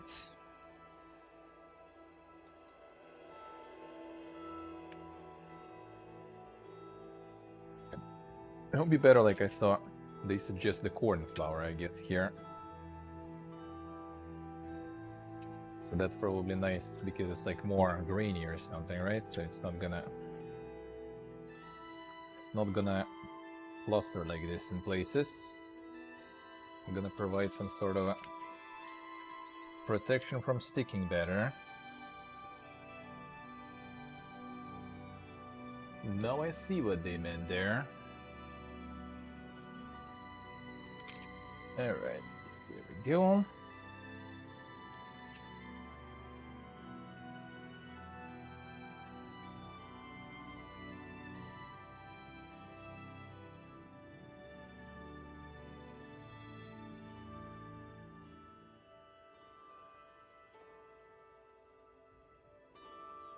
Some water at the bottom, under it, and then we're gonna stick to it.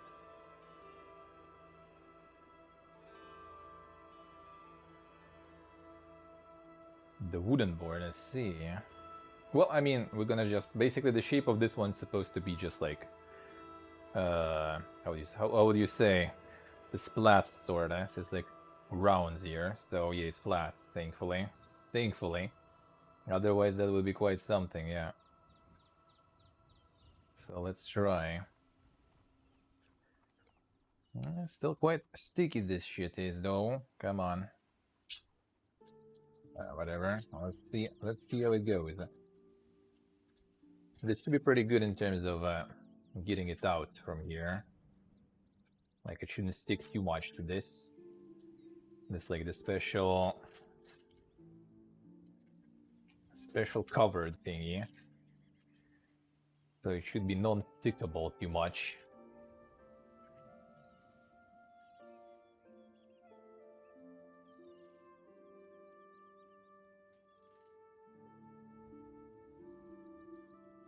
It says 15 centimeters actually.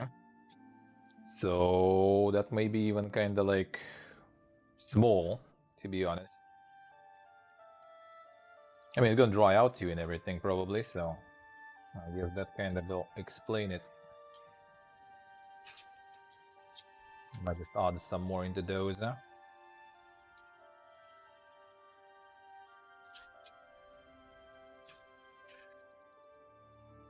Well, they might be just kind of smaller too, why not? Not criminal.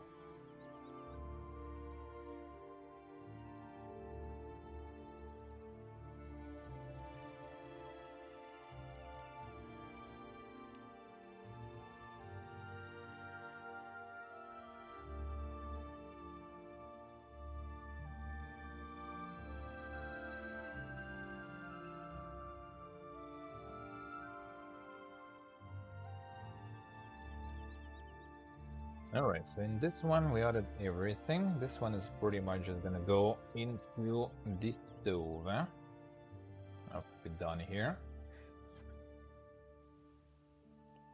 I'm just gonna add on top of them or do another one.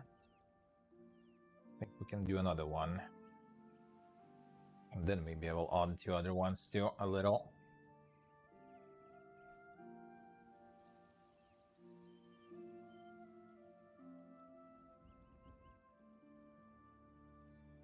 Face, don't lie. Put them better down there in the corners, but fine. So you will see some in terms of maybe thickness to them a bit.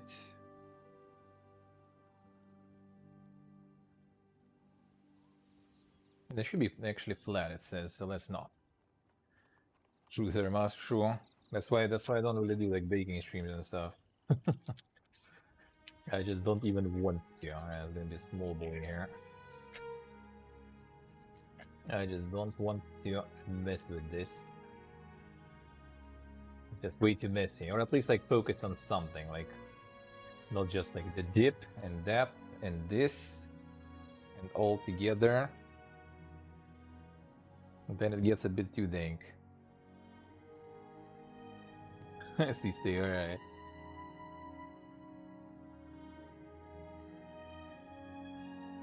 The dumpling breakdown. And that's why probably like all the dough and everything mostly has like the separate page here. So you kind of prepare the dough separately from the recipe. The recipe seems kind of nice and, you know, painless. I just use like the dough from the page that, and you open the page that, and then you can realize that you're gonna suffer now.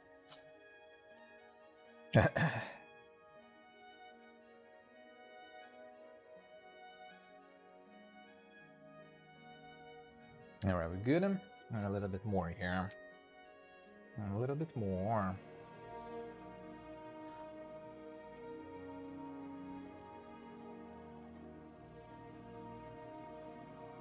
Well, not exactly that, surely. It's gonna add it on top. Some of these boys, eh?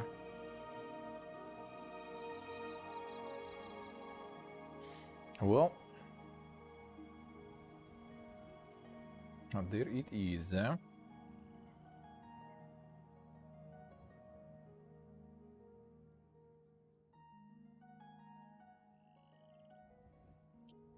Alright, fine. I wash stuff again.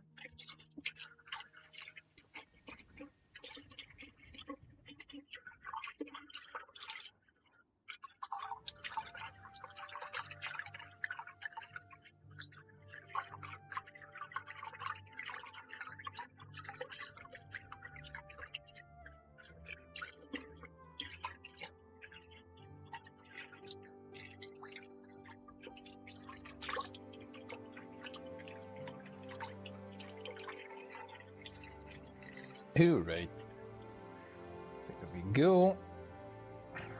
Finally, now we're loading it in. Now we're gonna load it in. Hey, Creepy Cat, hello. Hey, Tom.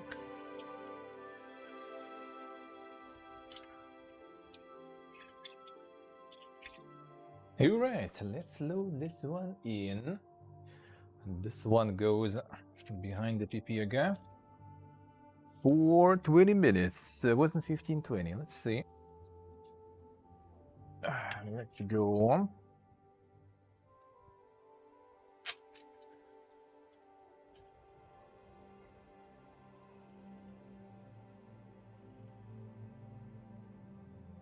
Alright, let's see. Now, let's finish mixing with this one. So in this one, I only was missing Parmesan on top. So I'm just gonna mix that shit. Oh, whoop.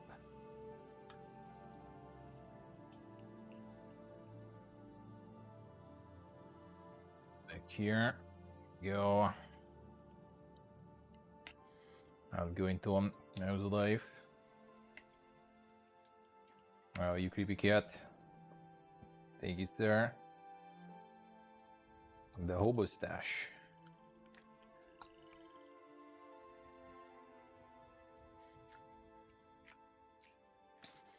Manage PP love. Let's see, I know the feel. Know the feel.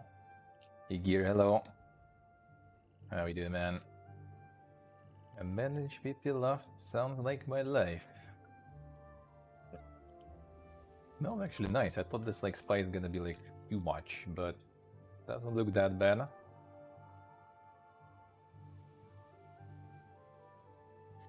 It doesn't look that bad, huh? Alright, I wonder if I can fit all this. Actually, let me see. Do I have something good for it? Yeah, for these things, I think it's gonna be too much. I could try this boy though, maybe. The glorious IKEA tray. That might be good, actually. Alrighty, bro, alrighty. Thank you for stopping by. Sleep well, man. Sleep well.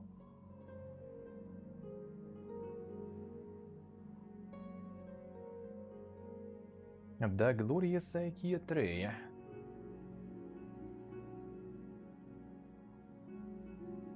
It's good. Hey, the mutant, hello.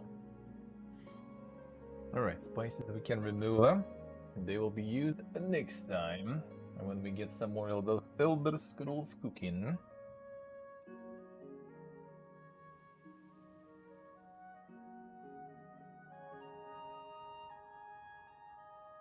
Well, let's see. Actually should be good. I think this tray should be fine. I'll just spread it in the tray. Then on top of that goes some Parmesan.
Whoop.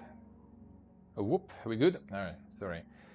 Battery died on the first one. Replacement. Always prepared. There we go. There we go. And the mic battery died a bit. There we go.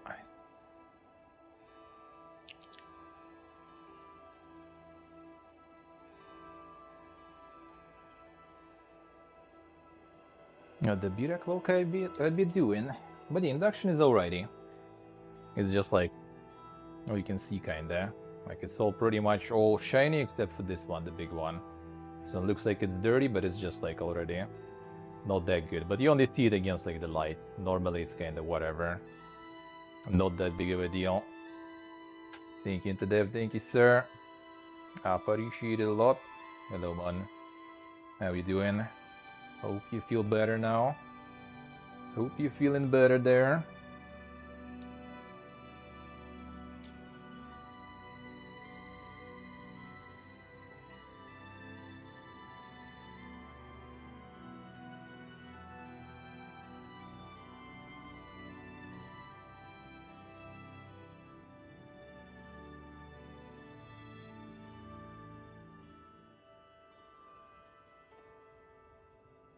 This stuff should be good. This stuff I think should be totally good. That bread there we'll see. But this shit should be very nice. As long as the spice is not gonna be too overpowering, but I think it's kinda alright after I mixed everything. It felt like it's a bit too much. Now I think it's alright. Alright, now there's just gonna be some cheese on top of that. To max the cheese amount. It'll be good. Alright, let's remove all this shit.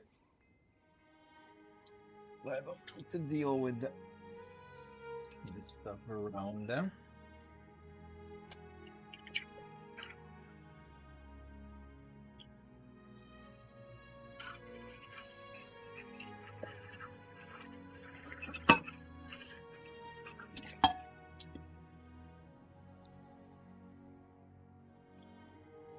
Part will be the dishwashing. That's actually not too much in terms of dishes, I have to say. I have to say that's not too bad. It's pretty much like the pot and the thing to mix the crab stuff in. Gonna be some after, of course, though, too. But that's not too bad.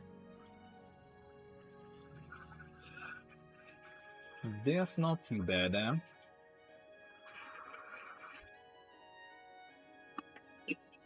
Could be worse. Could be a way worse. Alright, done. Put it all here in my sink. Good. There's the sink. Well, be good then.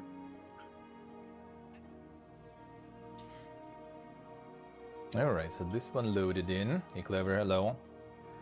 This one gonna wait now for some cheese, which we can do now.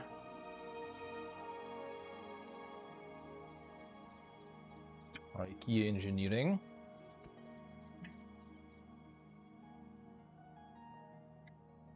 Parmesan. Actually, decent looking one. Like mostly, since you know, most of the Parmesan is locally made now, they usually don't make like, you know, the proper aged one. Usually it's like really young. It's like still, you know, hard. It's still Parmesan really, but it's like not the same structure, you know. This one is also obviously not real completely if you think about it, but it's close to it at least. It's close to it at least.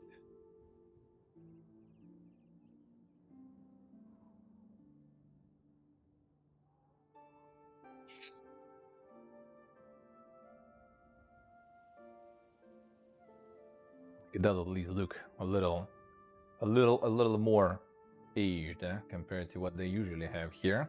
Still not perfect, and the actual one, the super aged one, is very expensive here.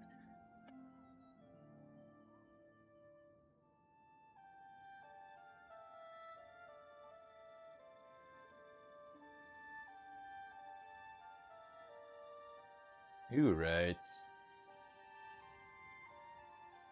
True, the muted true, huh? Only buy the powder stuff, I see. Yeah, we have that. We have powder, we have like cubes also if you want.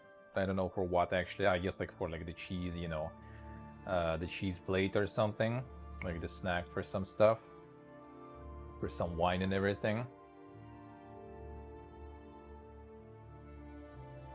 He's doubled in price there, I see. There's the Pipiega stuff here though, because like they started making all these types of cheese here, which, you know, is good, right? They started learning how to do it instead of just importing stuff.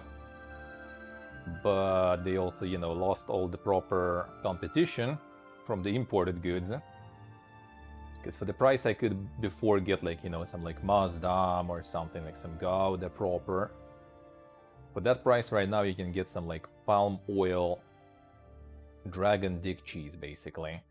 Which is like, you know, not as tasty, to put it mildly.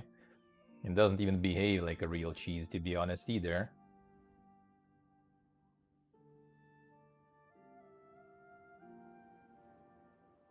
Deep fat pep, I see. Now, we have some good local cheeses out here too, though. Especially if you manage to go to some, like, where my relatives live. In Kostroma, they have the cheese market, like the cheese auction house. The historical one. That one is really good.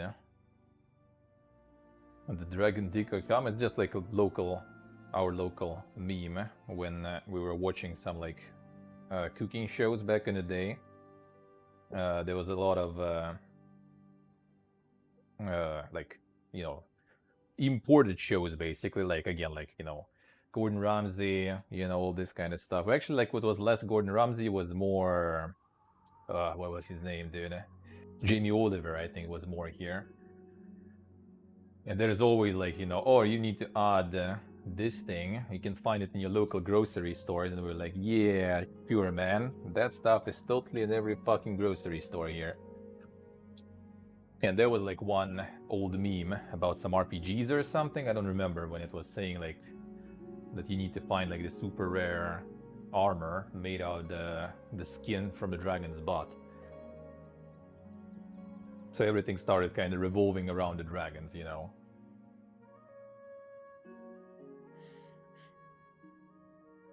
How Todd makes those sweet rolls, yeah. And buy cheesy, buy finish is good, yeah. Actually, the one I have here now is not Finnish. I threw away the package, I think. Actually, maybe I didn't. It's the Swedish one, Arla. Arla cheese, eh? That one is nice. Should be here somewhere. I got like food from my grandma's. I have like a bunch of stuff, and oh yeah, there is. Beer I'm drinking? I'm drinking my home brew. Yeah, the Arla Natura. The round thingy.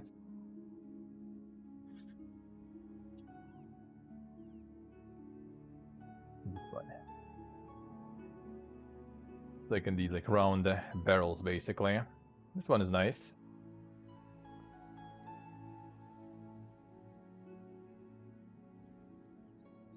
This one's pretty nice, which is also good. Harder to find nowadays though. You still can, but it's like, well, imported you couldn't even before. Basically, I think what RPPegas managed to kind of do somewhat smart, they did everything like in stages. In 2014, they made all the import move from country, right?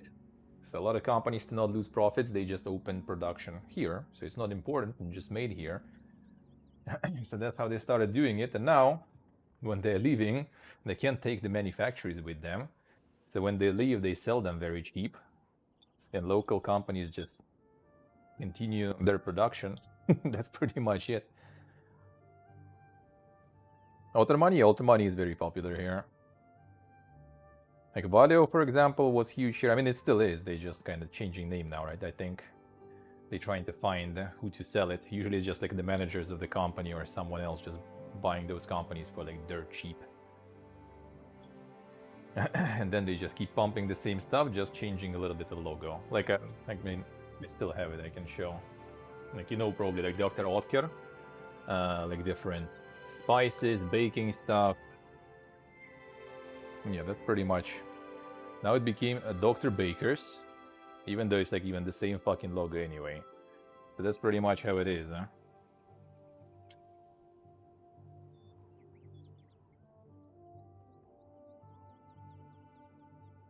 That's pretty much how it is, huh?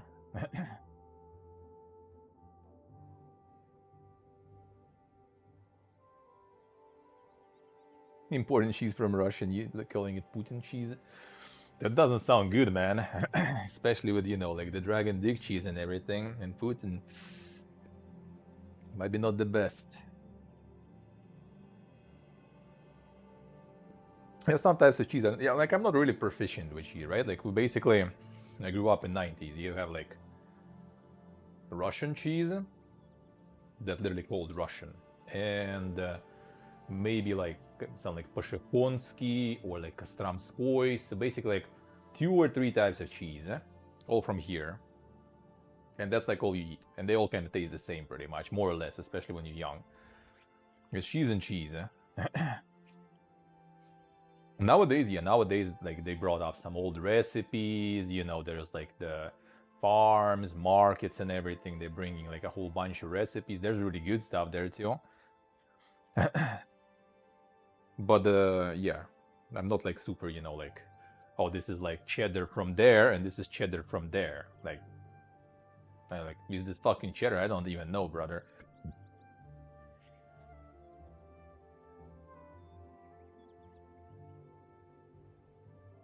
Tilsit? Well, yeah, we have Tilsit, Tilsitki we have. We have one of those, yeah.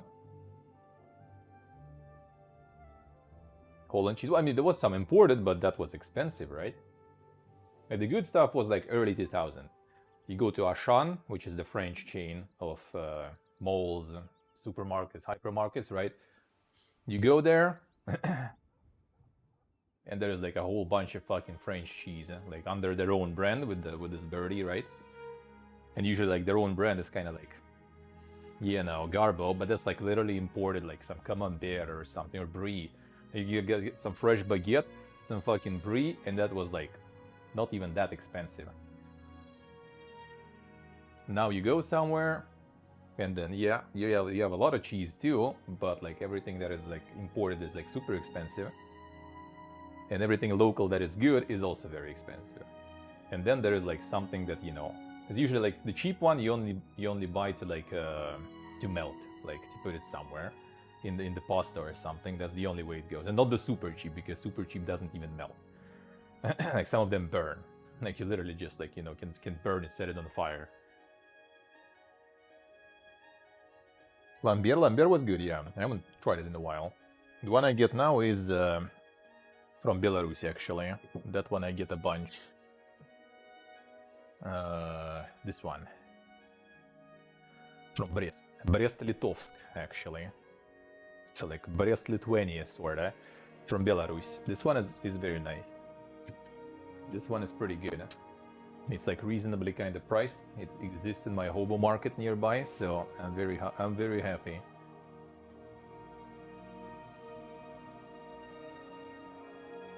$12 for 300 grams, dude. This Parmesan was I threw it away already. It was like $4, I think, for like 100 grams or something.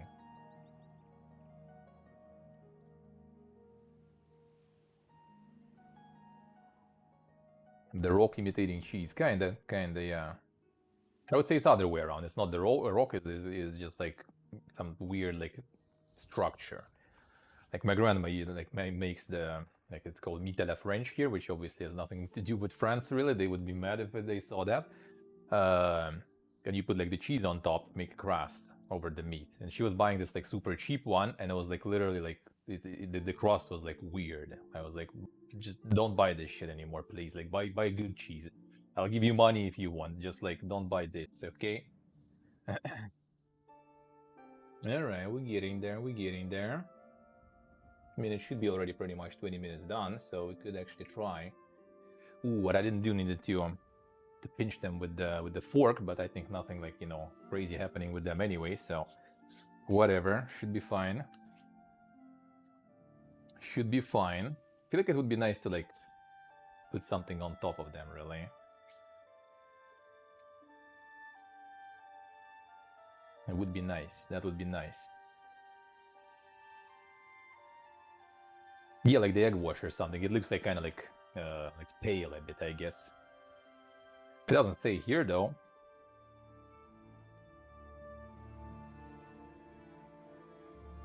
That's okay, I see. Yeah, the bell peppers are super expensive here, yeah.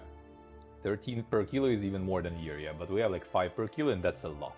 For bell peppers, that's a lot. We have insane the cucumbers prices now. It's ridiculous.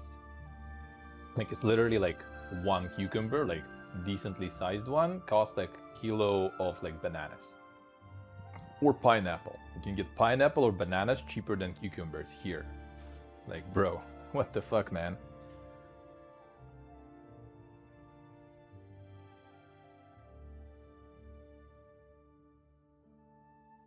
€10 per kilo. But like 8 here. It's like 8 here. In some stores a bit cheaper, but yeah. It is quite.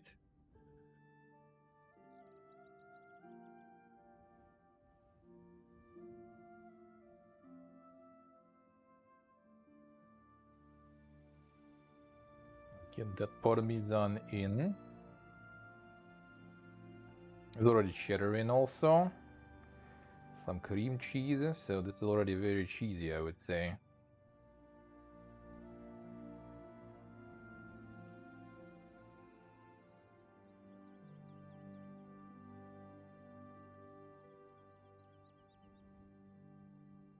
Just to get like a crust on top of that.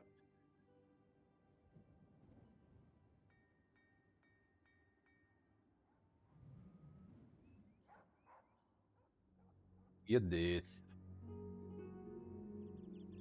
Don't have the red ones there? Let's see. Yeah, but the bell peppers were always kind of like expensive here in winter, yeah. Well, not always, last like 5 years, I guess. Like back in the day, all the vegetables were dirt cheap here. Like almost all year round.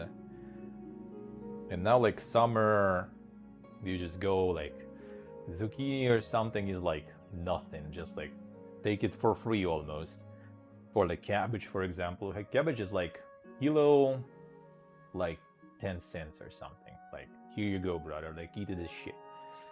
And then winter comes and like, ooh, bro, I wish I would eat more of this in summer, you know. $2 for a kilo of cucumbers, that's good even like in summer, really. Like in summer, I guess you can, yeah, $2 is good for summer. Maybe like on some market outside of Moscow, you can get cheaper, but doubt it. All right, let's get this one out. I need to like wash them already, buy new ones. Like, how the fuck did I manage to this? I don't even like use them that much. Like, how did it so dirty?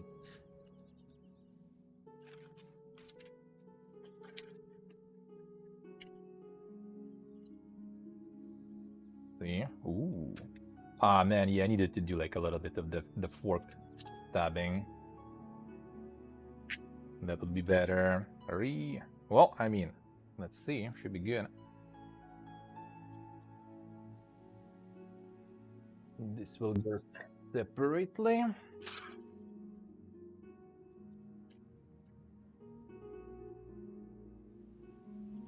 Ah, whatever. Get it all up.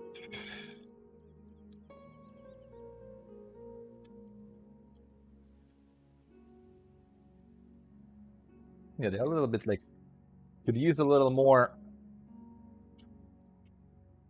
golden color there, yeah, no.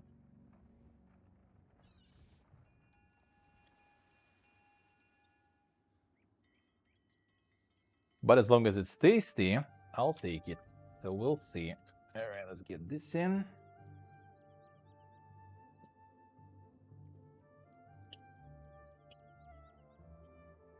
As long as it's tasty, whatever. All right, these are 200 degrees. Didn't stick whatsoever. Oh, whoop. I feel like they even like they bounce. Like I should stab them. That would be better.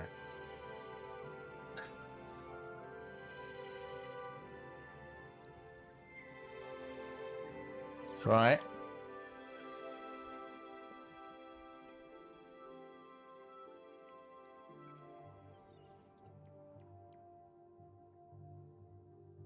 I wonder why they don't add almost any salt in this. I guess kind of to keep it like neutral for the dip or something. There'll be like more salt. This already would be like dish on its own. Yeah, they're just like kind of neutral, bland, but good. Deep is salty? No. At least in this one it said like pinch of salt. I added more than pinch. In that one, none. We'll see. I guess from the cheese and from the crabs themselves, maybe. But yeah, I mean, you know, we got potato bread at home. I mean, almost.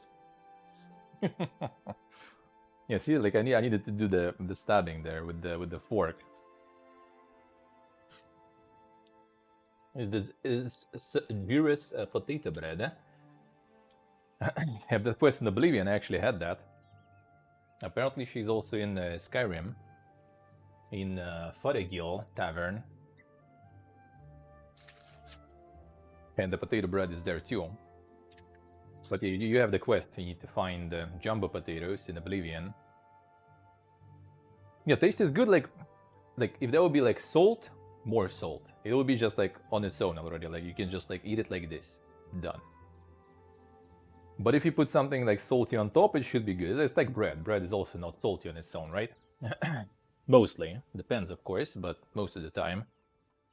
So it kind of makes sense at least, I guess. Well, I didn't put the timer on, but whatever. As soon as the cheese is like good, we're good. But it's actually nice. The texture... Well, it's hard to explain. Like we have these like pies, piragi from Ossetia. Ossetia is like a region here, kind of like more eastern, in the mountains, you know, kind of close to like Dagestan, Chechnya, those places. Like the mountain nationalities live there. They have a Ossetinsky pirog there, which is like flat bread with stuff inside. And they have ones with cheese, and they have some with potato and cheese. And this one actually kind of like, even though it's only potato, the mashed potato, it feels kind of like that there is cheese also, like it's kind of like creamy. Probably because I added a bunch of cream and butter. So, and that's good.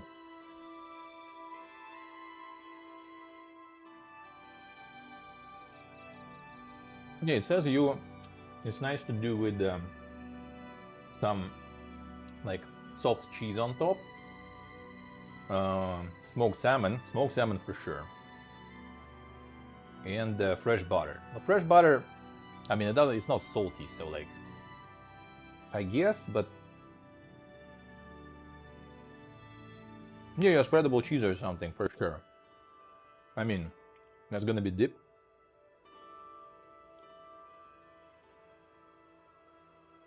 Just mix also, easy way, mix some fucking bacon in all the dough. And bake it like that. Not sure how the fat gonna behave inside though. Maybe it's better to first kind of like fry it to remove the fat a bit and then just drop it in. Still not draniki, but good. Well, in draniki, I made draniki on stream actually. The key is not to mash the potato, but to grind the potato, to grate the potato.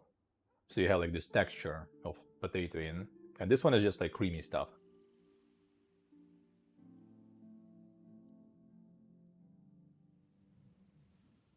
Maybe even some more flour would be good, but I like it this way actually. Like it's less of a bread and more of a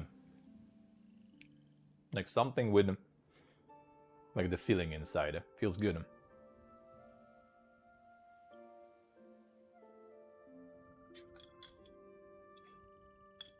Tifa pepper, right? Yeah, so recipes of the potato bread, I decided to check how it's done. Just in, like the thing is, like in this recipe, it just says take 430 grams of mashed potatoes. Obviously, I have like full fridge of mashed potatoes just waiting for the time I will need it, right? All the time. So I went to make it right here and now. And I didn't know exactly how it will behave with, you know, like freshly mashed potatoes that are still warm. I decided to cool them down though because I need to add egg. So I decided if it's like freshly just boiled, then eggs just gonna become, you know, fried eggs, or rather an omelet or something. So I cooled it down a bit, but still I'm not sure how that affected it. So I went just in case to check how it's usually made. And I found some recipes, but they make like bread. Like it's actually, you know, loaf of potato bread. And there's nothing from potato left really. You just cut it and it's bread. So potato is just there for like a little taste. I think starch also kind of helps a lot. Like I know a lot of, like one of our most popular local pizza chains use potato in the dough for the pizza base. And one of our most famous local burger places uses in buns, they use also like potato. So it's like the potato buns kinda, and they're really good. Makes it like really, I don't know, like kind of bouncy, you know, and soft at the same time.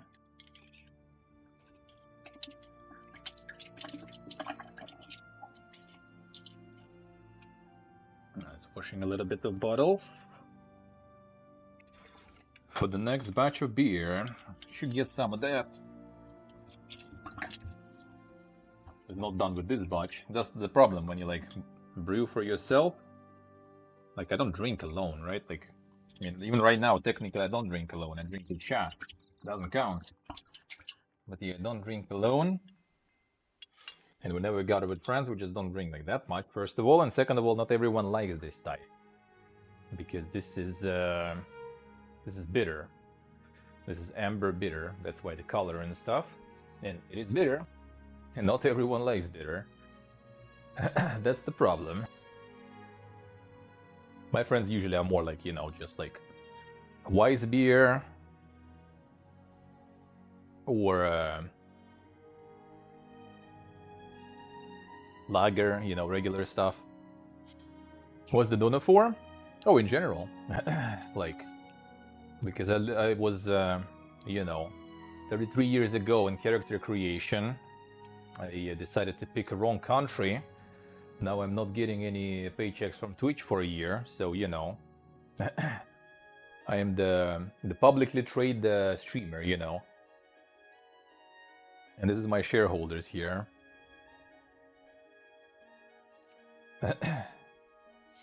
Nice, we enjoy. Everyone's just the bots. Mash on some milk and egg. Yeah, this had, instead of milk, I added some cream, butter obviously melted, and yeah, pretty much it. Cream, butter. Just move out, forehead. I wish, I want to. I mean, that's my dream. But we'll see. One of my friends also wants to go, but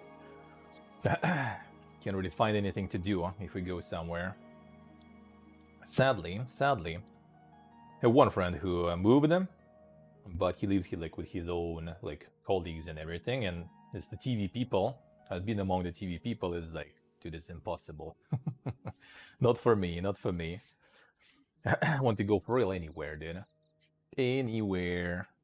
Armenia, probably. My friend is in Uzbekistan, for example. I don't even mind. We'll see. It's all kind of like I'm not gonna go alone for sure.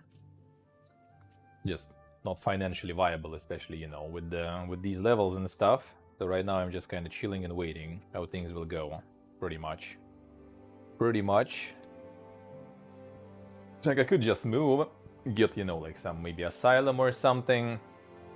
Maybe go on some protests, you know, get beaten a bit, maybe not thrown in jail and stuff, and then I can, you know, also extra bonuses for asylum and stuff. But I don't want to, you know, just kind of leech, kind of like, you know, do nothing. And I also don't really want to go do something, you know, that I don't, like, really want to do.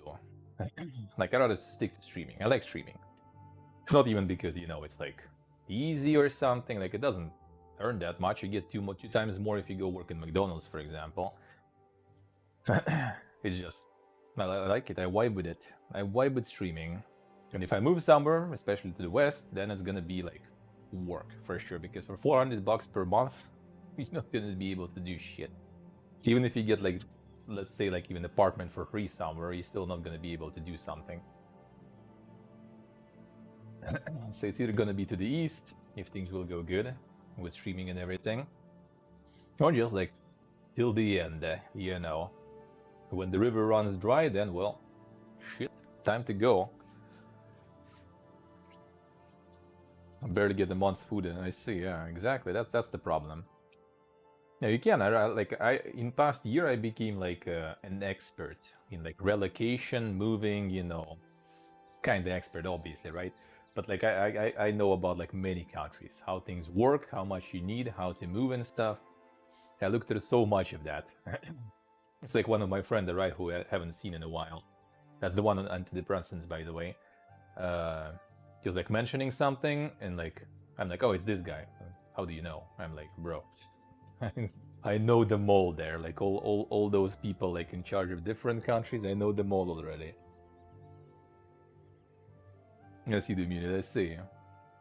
Yeah, that's the benefit of being here. But there's a lot of downside, especially nowadays, to be here, you know.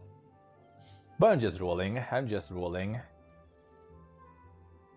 I don't know, Sok. I saw your prices there. Like, I think it's easy to survive there just with 400. But the rent, yeah, the rent is a problem. Yeah, that's 5 shares for the weeps. Oh shit! Here's the Dev. Got them shares. Thank you, sir. Thank you, man. Appreciate it a lot. You will sure get them. To Quebec. I mean, I would, as I said, I would love to. Like, I would love to go many places and travel a lot and everything. But first, gonna work on exposure, numbers. Now I'm doing some game dev, right? I don't even hope that I'm gonna be able to make, like, you know, money out of it a lot, but I hope it's gonna be, you know, at least something interesting for stream and everything, and maybe like some extra, you know, kind of like ways to get myself out there and everything too, and maybe get something work. Maybe, yeah, maybe Fulton will go to Spell Collective yet, to Sweden. Maybe they give like some work visas there. I'll be down. I mean, I have like a sets of skills that I have. I mean, I have 2 fucking educations. I'm the biggest streamer with 400 bucks income who has 2 diplomas laying in his drawer, you know. But I don't want to work with any of that. Even though, like, I love PCs, but yeah, I don't really want to. The game dev frat house, yeah. I mean, even if I'm moving, I just want to like go to some sort of that thing. Just, you know, like with friends and like good old times, like when we had an apartment with a bunch of people, just, you know, kind of chilling and vibing there. That was the best. That was my favorite. Like, we had like not a lot of money or anything. That's my in general kind of like life motto, I guess. Like, as long as I'm kind of fine, in my needs covered and a little bit saved, and I'm like really low maintenance too. Sometimes I can improve though. Even lower maintenance. That's my goal, really.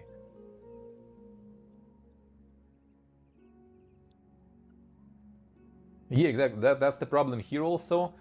Like, with that amount, like I streamed for 5 years, right? Today is the 5th anniversary, and I always was around like 500, 600 bucks or something, and I had 0 problems. Like in 2019, I traveled 3 times to TwitchCon, DreamHack twice, right? Before Corona and everything. It was cheaper back then, a lot, of course, but like, I had no problems really. Like, I was living okay, I built new PC, right? Upgrades and everything. Like, everything was going good. But the problem is, since then, the numbers kinda even dwindled a bit, thanks to Twitch, by the way. From not paying, from nerfing other hosts and stuff, right? Like there was a lot of stuff over the past few years, basically, where they fucked me over and other people over. So your numbers kind of only lowered, but the prices everywhere only get higher. Yeah, I thankfully own the house. Yeah, I own the apartment, so I pay way less. I pay on the service, but service growing in price. Electricity, despite it's still cheap here, is growing in price. Food, growing in price. Everything.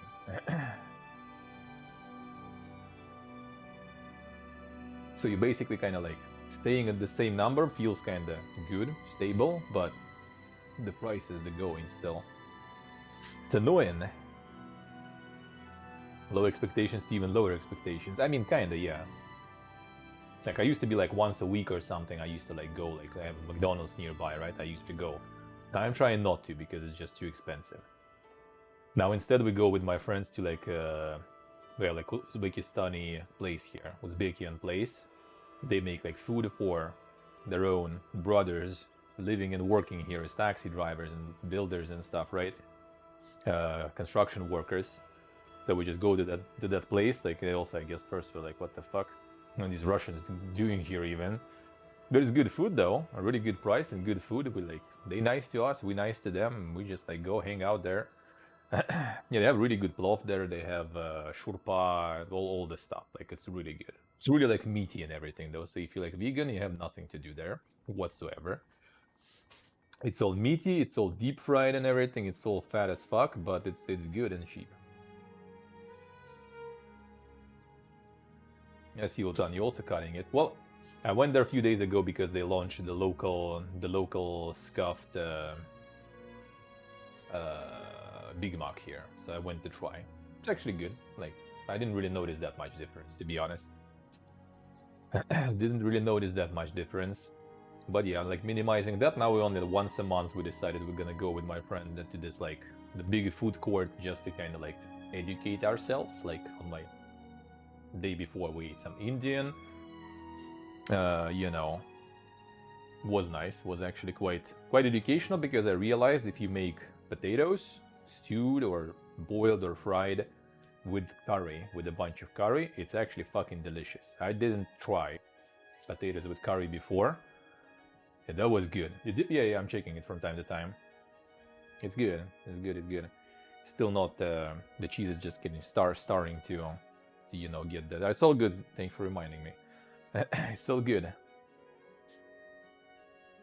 The chud food. I mean, that's a lot of food of like the desert, kind of more to the desert people and everything. Mongolians, for example, deep fried, a lot of meat.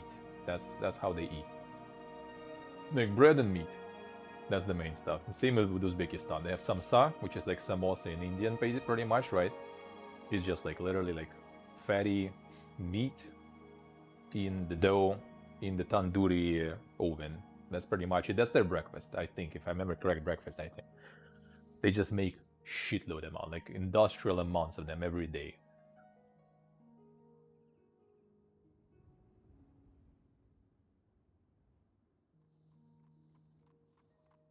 But yeah, potatoes with curry. Like we got samosa, the Indian one, right?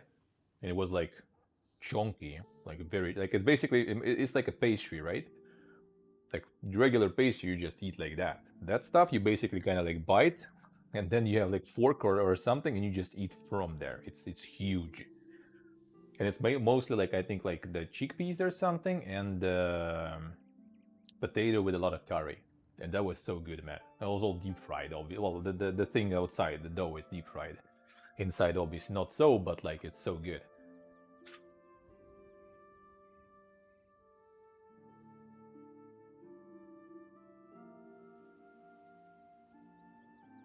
Uzbekistan people also like rice.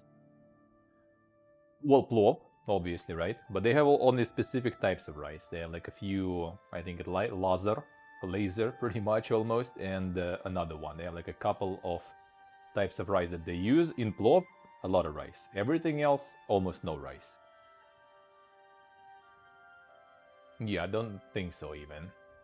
Maybe in like, maybe in shurpa a bit, but I don't think so actually. There is what's his name? Mastava. Mastava is kind of like liquid plov. liquid pilaf. So it's like, imagine regular pilaf, like rice with meat and everything, but like also in the stock, the meat stock. So it's kind of like soup, like soup out of plov pretty much.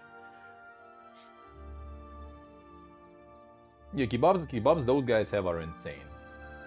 Like the regular, you know, like shawarma, for example. They have there is insane. So good.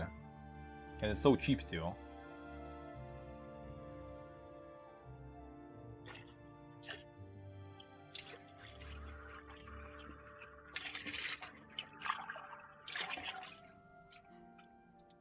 And it's kind of like cool also how they, when you go to that place, there's obviously like a bunch of like people from Uzbekistan go there to eat. And it's just like the atmosphere and stuff. You go there, they like eat how they, you know, like to eat home. So they have like a bunch of stuff, like group of people usually, they have a bunch of stuff. They have tea, they drink a lot of tea while eating. They have bread, like also the round bread basically. I mean, I think it's called naan too also, like in India pretty much, sorta. Like the round flatbreads that they make right there fresh too. So always like bunch of bread, bunch of tea, and whatever they're eating. And that's kind of like a ritual. They all sit and they all like always like on the phone with like their relatives, I guess, from home or something, like all the time. Constantly. When they working, when they eating, they on call on the speaker all the time. On the speaker or on a video call even, like talking with kids and everything, you know. All right, getting there. I'm waiting for like the cheese crust to be good. It's not in yet, not in yet. Be crazy cacophony? Sometimes, yeah. Sometimes, yeah.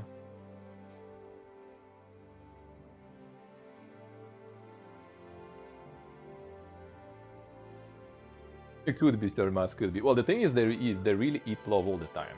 Like, you know, for example, here, it's like breakfast. Anyone eats whatever they kind of want, right? Some people eat this, some people eat those, some people skip breakfast. Same with lunch also, you always have different menu. There, it's like breakfast, you have samsa. Lunch, you have plov. If you arrive past lunchtime, like 2 p.m. or something, they have early lunch kind of, it's like hot there too, right? So they usually kind of start all that earlier. You arrive past that time, you probably will not get plov anymore. Like they just don't cook it anymore. They cook like huge, you know, like these like kazan it's called, like huge like bowls of plov, like lots of it. They feed a lot of people for that and then they don't cook it anymore. It's done. Like they start in the morning, they cook a shitload. Everyone goes in, everyone eats, and everyone goes and no plov anymore for you. No samsa anymore for you too in the morning. Everyone eats it already. So for dinner, I don't know. For dinner is something else already. Actually not sure what's their like traditional stuff for dinner. Something's burning? No, it's not. I checked. Some ancient writings, yeah. I'm gonna replace that. Gonna replace that for sure. Cheesesteak longer than the breads, yeah. Well, the breads also didn't really get like super, you know, dark on top or something. I put like the top thingy. Get it to be darker. I mean, it's getting darker, but not, you know, like not getting burned yet. So I kind of want to wait until it maybe like at the top it starts getting already dark. Then it's gonna be super good.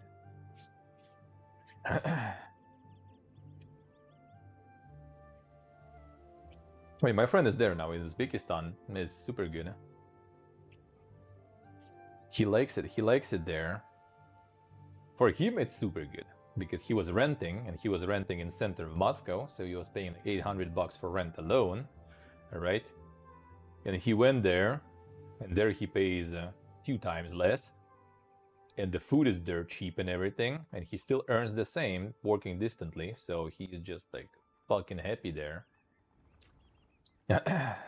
Which is good though, like they're seeing the difference. Like I see people here, like you might sometimes also kind of think maybe I'm kind of like becoming, you know, like a little bit of a downer with all this shit going on.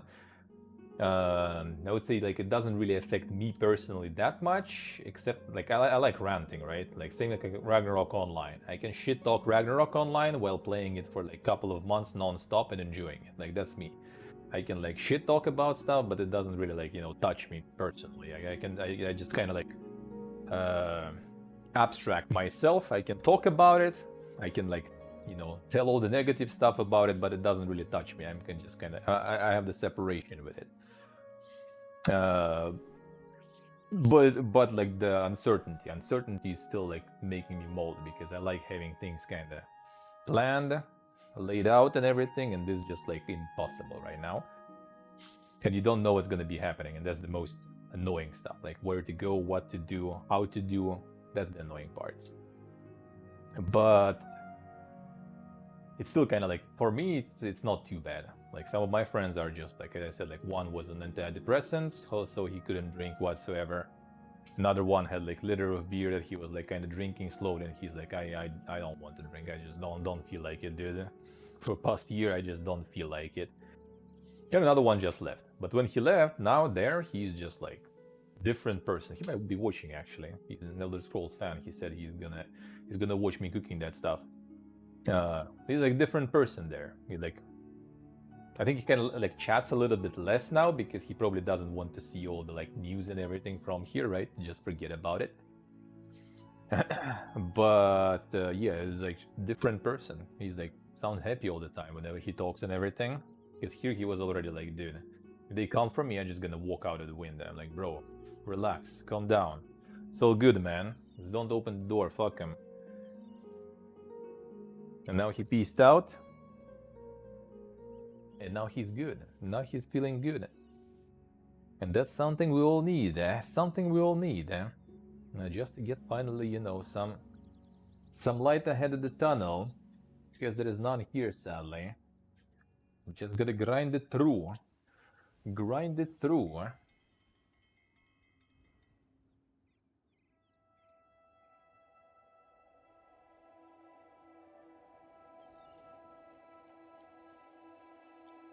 Don't really need to close it that way. Don't need to wash it anyway. This way. In this knife I'm gonna wash too.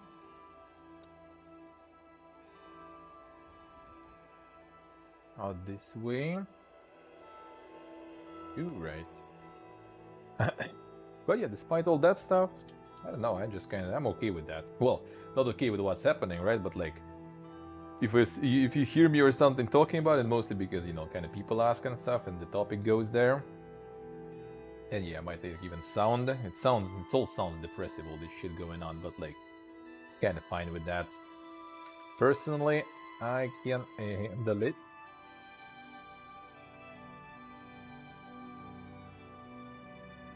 As long as I can, you know, like, that's the main stuff, you know, when you already like past 30 something already here, and you don't even know, you know, how things go.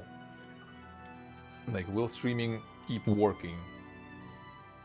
Will it not be enough with all the like prices growing? Maybe you'll get stuck, kind of like flatline in your numbers for a while, right? Which is pretty much what's happening.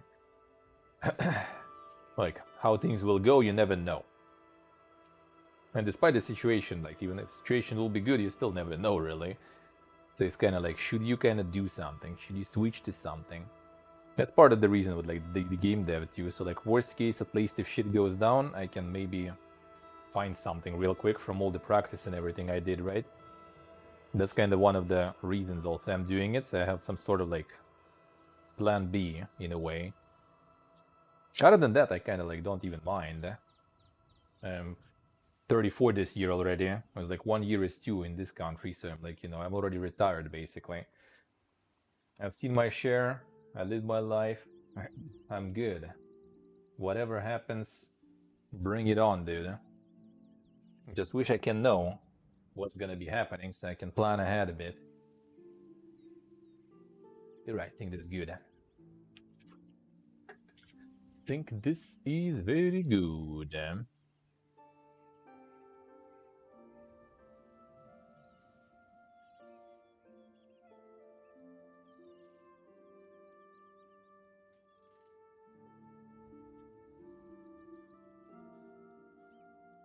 Could maybe even like let it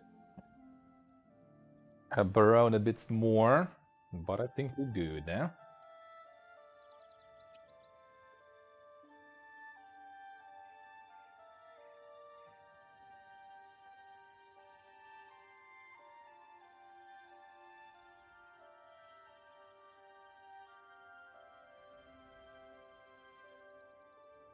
Lead immunity, let's see.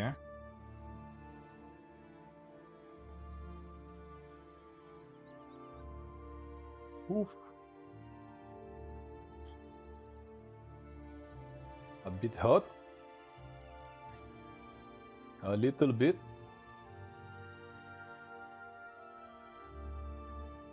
CVSA. Vitamin D, I do sometimes, yeah. I mean, I'm just in the process, really. In process of getting some vitamin D and multivitamins. I do from time to time. It works pretty good, yeah, I have to say.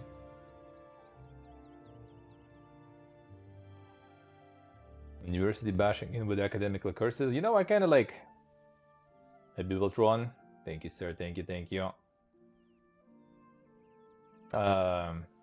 One thing I kind of like learned from all this shit and everything, like whenever you do something and you toil and you suffer, but you have something, you know, good in front of you. And good in front of you is like pretty much like anything, I mean, anything that is not bad, let's put it that way, right? Like you live in a decent country, you have where to live, you have some, you know, like job ahead of you and everything. You should be fine. You should be kind of try to like look at this from that perspective, right? I don't want to diminish, you know, like the mental problems and stuff of people who live in good conditions. That's a bad thing to do. Never do that. Someone is a millionaire, it doesn't, you know, mean that they have no right to like suffer, for example, and like, you know, have mental problems. But more kind of like if you have something good ahead of you, then everything will be fucking good, man. You need to just appreciate the fact that no matter how bad it is right now, you have something good ahead of you. That's the problem I have right now here, because like here, there's nothing good looking whatsoever. No matter how bad or good this shit will gonna end, like I know for a fact I give it like 10 years more, there's gonna be new shit or something. Like, and that's the sad part. That's the sad part that makes us all want to kind of piece the fuck out eventually. That's the problem. But when you know that, you know, things are good, things are looking up, you just need to keep going. Well, even if the thing's looking bad, you still keep going. You never know. Things looking bad now, can always maybe move or something. It is doable, especially if you live like in Europe and stuff. At least you're pretty free to like move places and everything and do things in different places. And sometimes you never know. With all this shit people, for example, explored and realized that, dude, you can go like to Uzbekistan or Kyrgyzstan. People don't even know where it is on the map. I still probably potentially kind of don't know where some of them are on the map, right? So people did, and it works and it's good. But I have to say, you kind of might want to have some sort of either like very required, you know, job, thought for job, or you need to be in IT. Then you can work from everywhere, let's put it that way.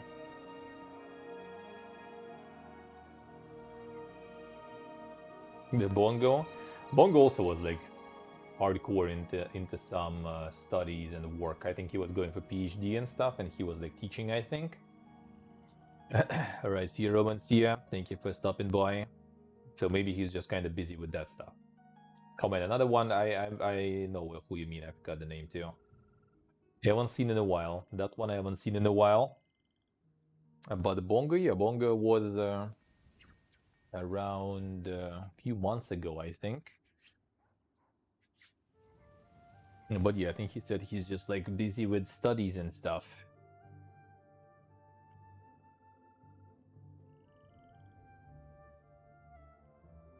We're gonna wait until it cools down a little bit, and then we test it. Let's see, let's see.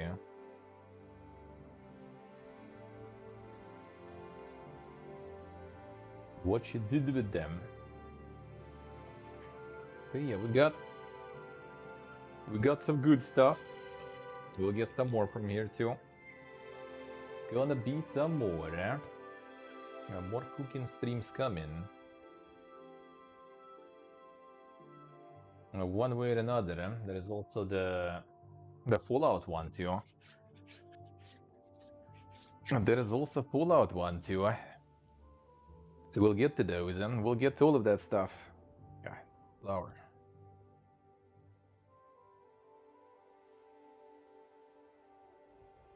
Some of them will get. Alright, let's see.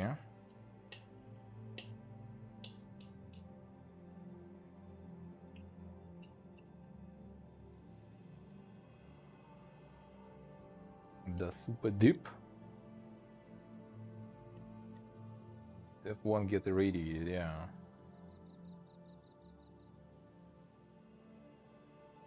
All recipes are actually like recipes mostly are kind of fine. As in, like, you know, ingredients and everything. Like, there's no super crazy stuff, I guess. Let's put it that way.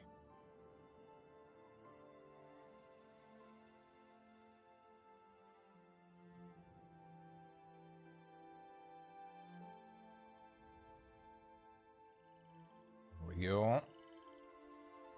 The Mudcrab galore. The Mudcrab galore. As you'll see, this will go. Kind of hot though still.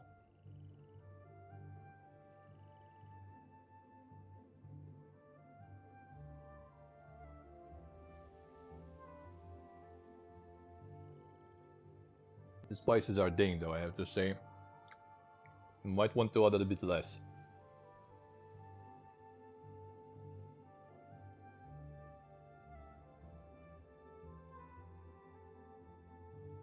Actually, dill. Dill is a bit too much here, I would say. Maybe add a bit less dill.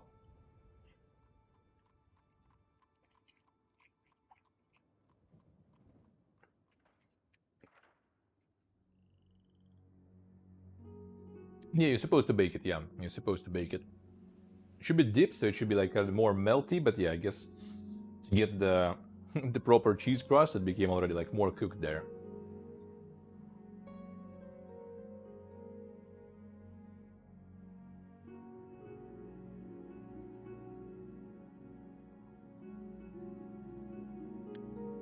There's also dill in German.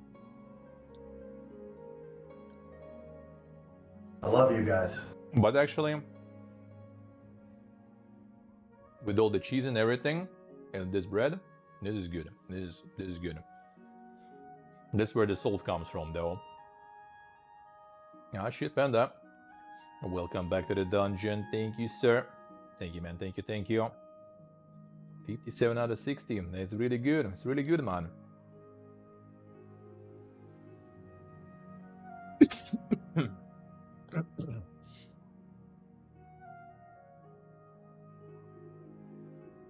A little greed, eh? A little greed there.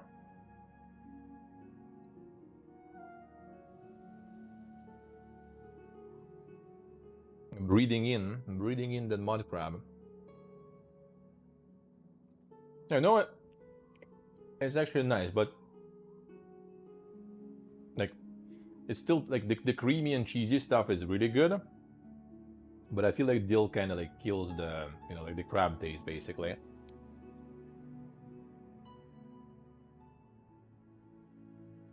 Does have a little bit of like kind of like the fish taste to it, I guess. You can feel it.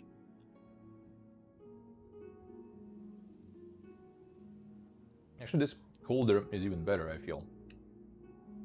So like overall, I would say the book and these recipes are pretty nice. The spice mixes are quite good, actually. And in general, like if you have some leftover mashed potatoes here, for example, good shit. That's good shit.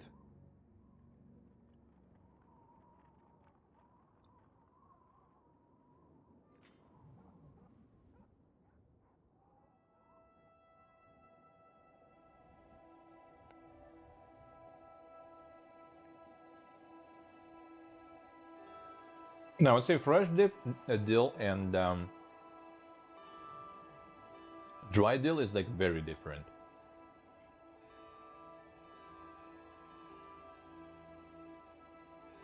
Like fresh dill, I don't think is that overpowering.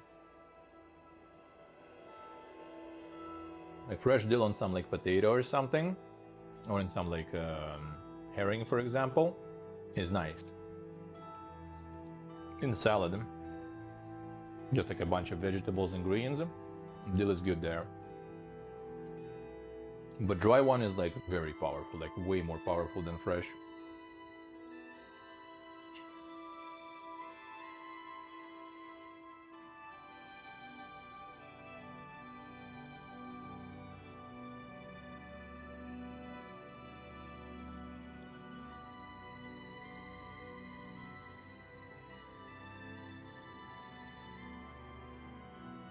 I see, Steve, I see.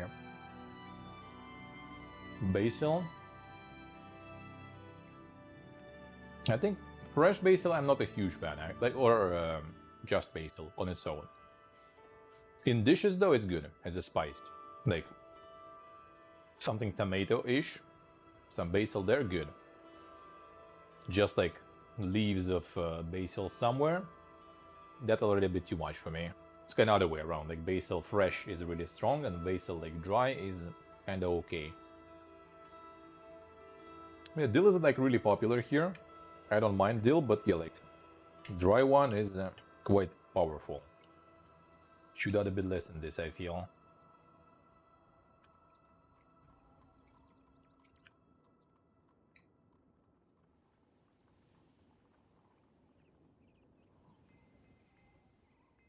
And it's actually good. I mean, it's my dinner right now. I might as well. I haven't really ate much. I might as well. And this is actually like nice bread, you know, not breaking, not falling apart. Just a good flat bread there. Pretty good, eh? That turned better than I expected. Not perfect, but pretty good, eh?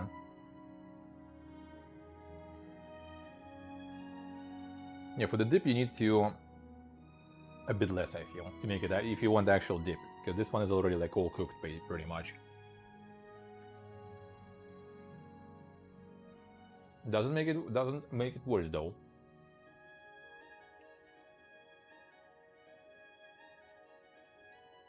But less dill probably. Like I don't really mind the taste. It tastes good, but it just overpowers the crab taste. Like you don't really feel it. It's like cheesy, creamy, and dill, pretty much.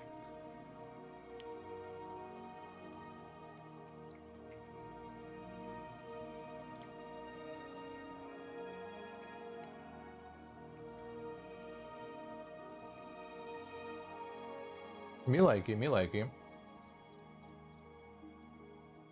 Some like potato bread like this should be something to make more often, to be honest, even maybe.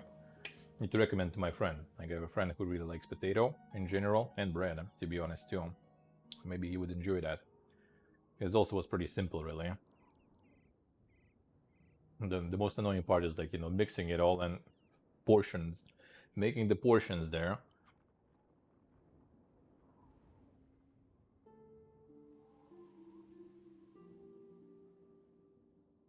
Other than that, super good. Actually very good and very cheap, I would say too.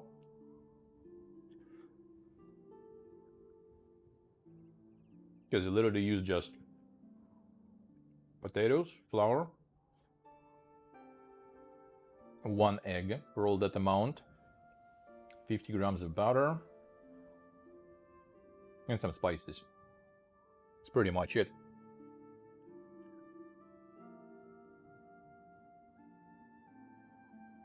I would say very economy friendly. If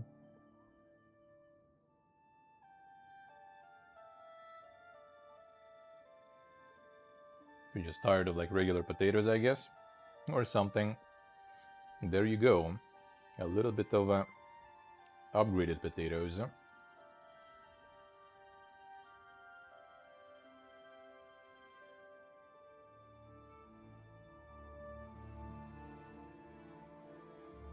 Considering he like both bread and potatoes, that's gonna be the super bonus.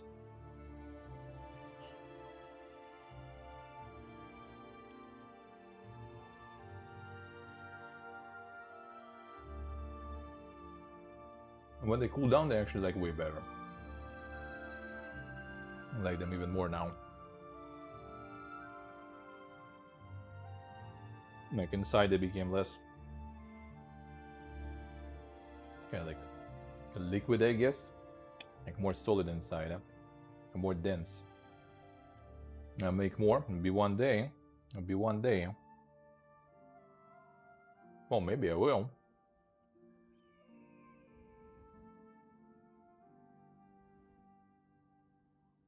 I have spice already.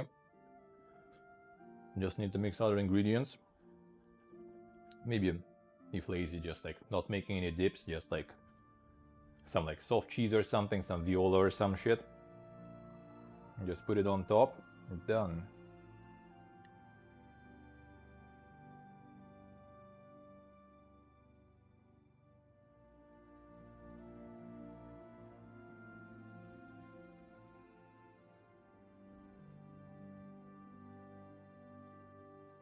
Everyone's getting hungry. Feels bad, man. I mean, it wasn't even that fancy to a mask. But you shoot them. Why not?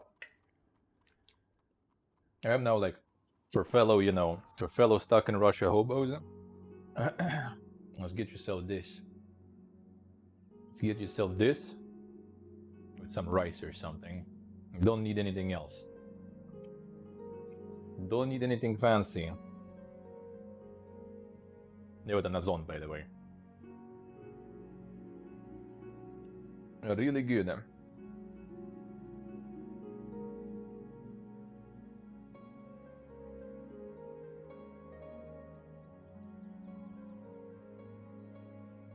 That's what I was cooking pretty much. I just made like a bunch of rice with chicken for like 3 days. I didn't even really need chicken, to be honest, for that. And this sauce makes rice, you know, its own dish. Super cheap, super simple, super nice.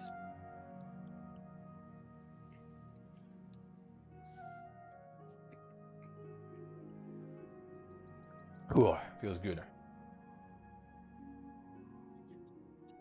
Now I'm kind of done. Ooh, now we're good.